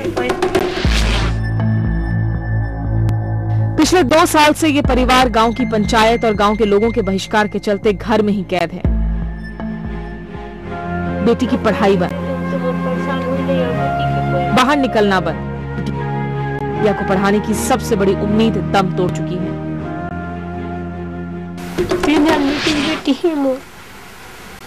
मोला अतिक दुख लाभ थे कथू का मुलगा मुँह दे काल निभाए फिर का कर हूँ कई के में बहनी अति के कर थू मोर बेटी मन हाँ मोर बेटा कई के सोचे रही अतिक मोला नफरा कर दी बेटी ला 8वीं तक कल पढ़ाए रहती। पंचायत का ही दबाव था कि ये परिवार बेटी से बलात्कार के बाद पुलिस के पास शिकायत तक करने नहीं गया। 2 साल बाद अब इस जनवरी में उसने पुलिस में रेप का केस दर्ज कराया है। तो इस मामले में भी इंसाफ मिलना नामुमकिन ही है, क्योंकि जिस टीचर पर आरोप लगा था वो 2 साल पहले ही फरार हो गया था। तब से आज तक उसका कोई पता नहीं है। सजा भुगतनी पड़ रही है तो सिर्फ इस परिवार को। हमारे मन की पूरा बेइज्जती हुआ से तो सिर नीचे करके चलना ही पड़ी। ऐसे कहीं भी जगह जावे कोई एक दूसरे देखी ये कल लड़कीगा। ये सिर्फ एक मजबूर पिता की कहानी नहीं, ये छत्तीसगढ़ के ज्यादातर गांवों की दर्द भरी दास्तां है। पूरा देश में ऐसे हो ही तो हमारा औरत मन की कार रही।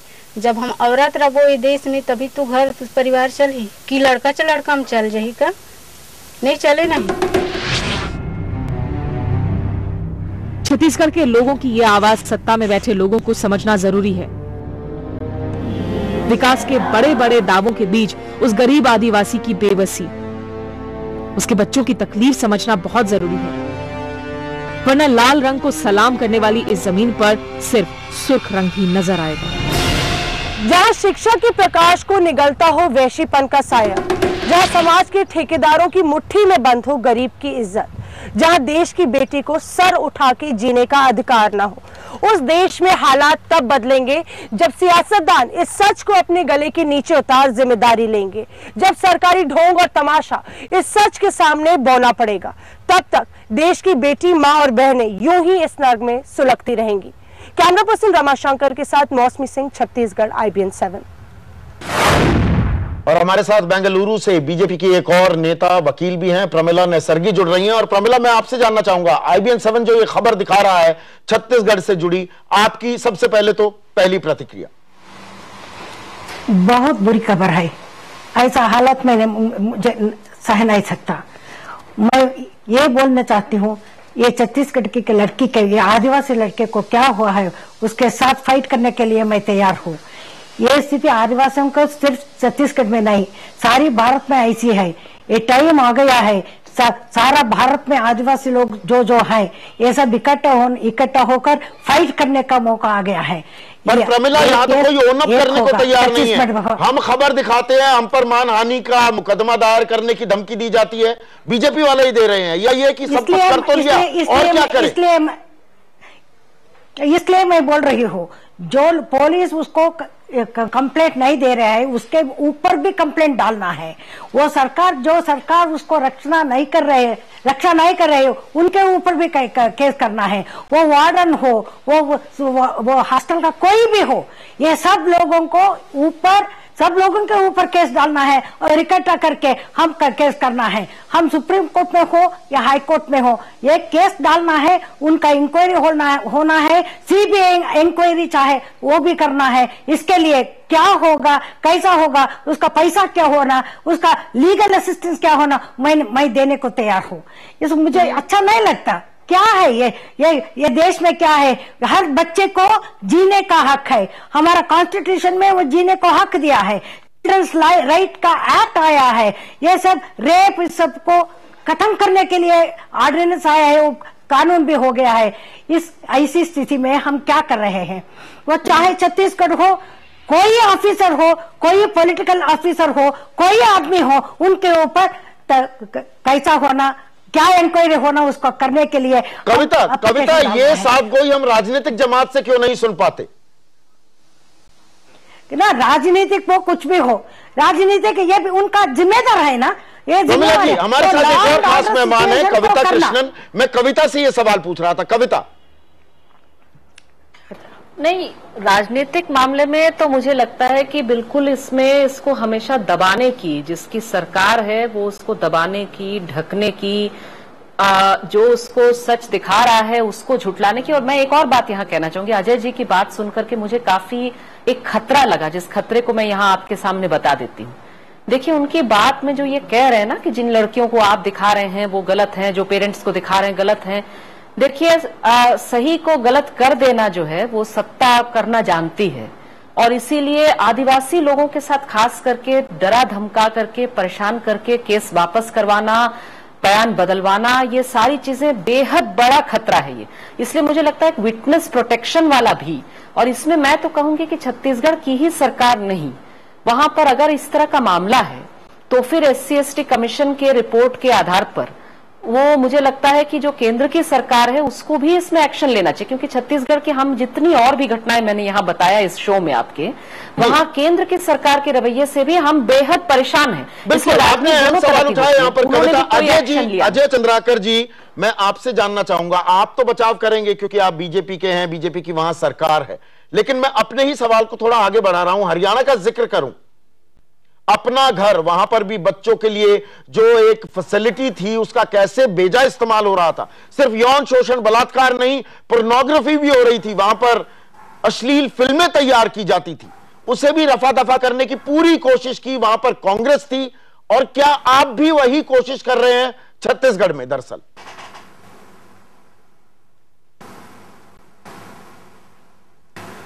आपको मैं ये बता देना चाहता हूं, और शुरू से मैं ये कहते आ रहा हूं कि जैसे बहन जी ने अभी कहा थोड़ी देर पहले कि कुछ खतरा महसूस कर रही हैं, वास्तव में इस तरह के बहस से छत्तीसगढ़ के आदिवासी जनजीवन को नहीं समझा जा सकता। एक घटना से आप ये कह दें कि पूरा आदिवासी समाज या छत्तीसगढ़ की पूरी व्यवस्था खराब है तो आप गलत दिशा में बहस ले जा रहे हैं। आपको छत्तीसगढ़ किस किस दिशा में आगे बढ़ रहा है, आदिवासियों की शिक्षा, रहन सहन, खाने पीने से लेके उसकी लोक संस्कृति की रक्षा के लिए, उसकी पढ़ाई लिखाई के लिए, वोकेशनल कोर्स के लिए, उनके लिए क्या क्या इंतजाम कर रहे हैं। मैं बहन जी को आमंत्रित करता हूं कि छत्तीसगढ़ आए और दूसरा पहलू देखें। पहला उत्तर तो यह है। दूसरी जो महत्वपूर्ण बात है कि हम किसी भी चीज को दबाना नहीं चाहते, दबाने से कोई चीज छिपेगी नहीं। छत्तीसगढ़ में है, मैं आपको बता दूं अजय जी, मेरी बात सुन पा रहे हैं कि नहीं अजय जी? आके देखिए, आप दिल्ली में हैं अभी, अपना घर छत्तीसगढ़ में है, दिल्ली में है, मैं दिल्ली में कब से है? बिल्कुल आमंत्रण की कोई जरूरत नहीं है मुझे, मेरा घर है वो। दिल्ली में कब से है? मैं तो आप अपनी सारी स्टेट के बारे में अपनी जानकारी बढ़ाइए, मेरी सारी अपने स्कूल स्टेट की के बारे में शिक्षा, अपनी जानकारी मेरी बढ़ाइए। सारी भिलाई में कितने है। आदिवासी बच्चे इस साल मेरी माँ अभी भी वहाँ अध्यापिका है, महामहिम राष्ट्रपति से मिले, प्रयास के बच्चे महामहिम से मिले। आप देखिए, पढ़िए, समझिए और दिल्ली में छत्तीसगढ़ की सही तस्वीर पेश कीजिए। आपको छत्तीसगढ़ के बारे में अध्ययन की जरूरत है। मुझे दुख है कि आप छत्तीसगढ़ के बारे में आदिवासी बच्चों की मौत वहां पर सीआरपीएफ के फायरिंग में हुई, क्या ये तस्वीर सही है? सोनी सोरी का बलात्कार साबित हुआ है, उसके गुप्तांगों में पत्थर पाए गए, ये सही तस्वीर है? नहीं सही तस्वीर है।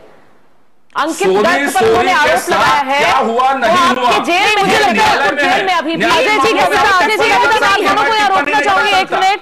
अजय जी पहले तो एक क्लैरिफिकेशन दे दें, आप जो इसे एक मामला बता रहे हैं, खुद आपकी सरकार ने भी पाया 11 माइनर विक्टिम्स का मामला सिर्फ झलियामारी में था। अमाडुलू आश्रम की बात अलग है, हम अलग अलग परतें दिखा चुके हैं। प्रमिला जी, आप अजय जी की बातों को सुन रही हैं, आप भी बीजेपी से वास्ता रखती हैं, आप एक महिला भी हैं। इस तरह के सरकार के रवैये से कैसा भरोसा हासिल हो सकता है वहां के लोगों को कि सही में जांच भी होगी, सुरक्षा भी मिलेगा आगे जाके? ये झारखंड सरकार को ये शोभा नहीं देता है, ऐसा घटना इनको करना अच्छा नहीं लगता है मुझे। क्यों, कोई भी हो वो ये नहीं भूलना, यही आदिवासी लोगों के वास्ते, उनके लिए वो ही रिस्पॉन्सिबल है, वो गवर्नमेंट आने के लिए। अगर आदिवासियों को ये समझेगा इनको गवर्नमेंट नहीं बनना है तो जरूर नहीं बनेगा, ये तो सूचना मिल रही है मुझे। बहुत बहुत शुक्रिया प्रमिला जी आपका, कविता कृष्णन आपका, अजय चंद्राकर जी आपका, मौसमी आपका और डॉक्टर रंजना कुमारी भी। एक छोटा सा ब्रेक लेंगे, ब्रेक के बाद भी खबरों का सिलसिला जारी रहेगा। छोटी थी ना, 13 साल की, मेरे साथ बलात्कार किया, सोच के ना आंसू आ गए।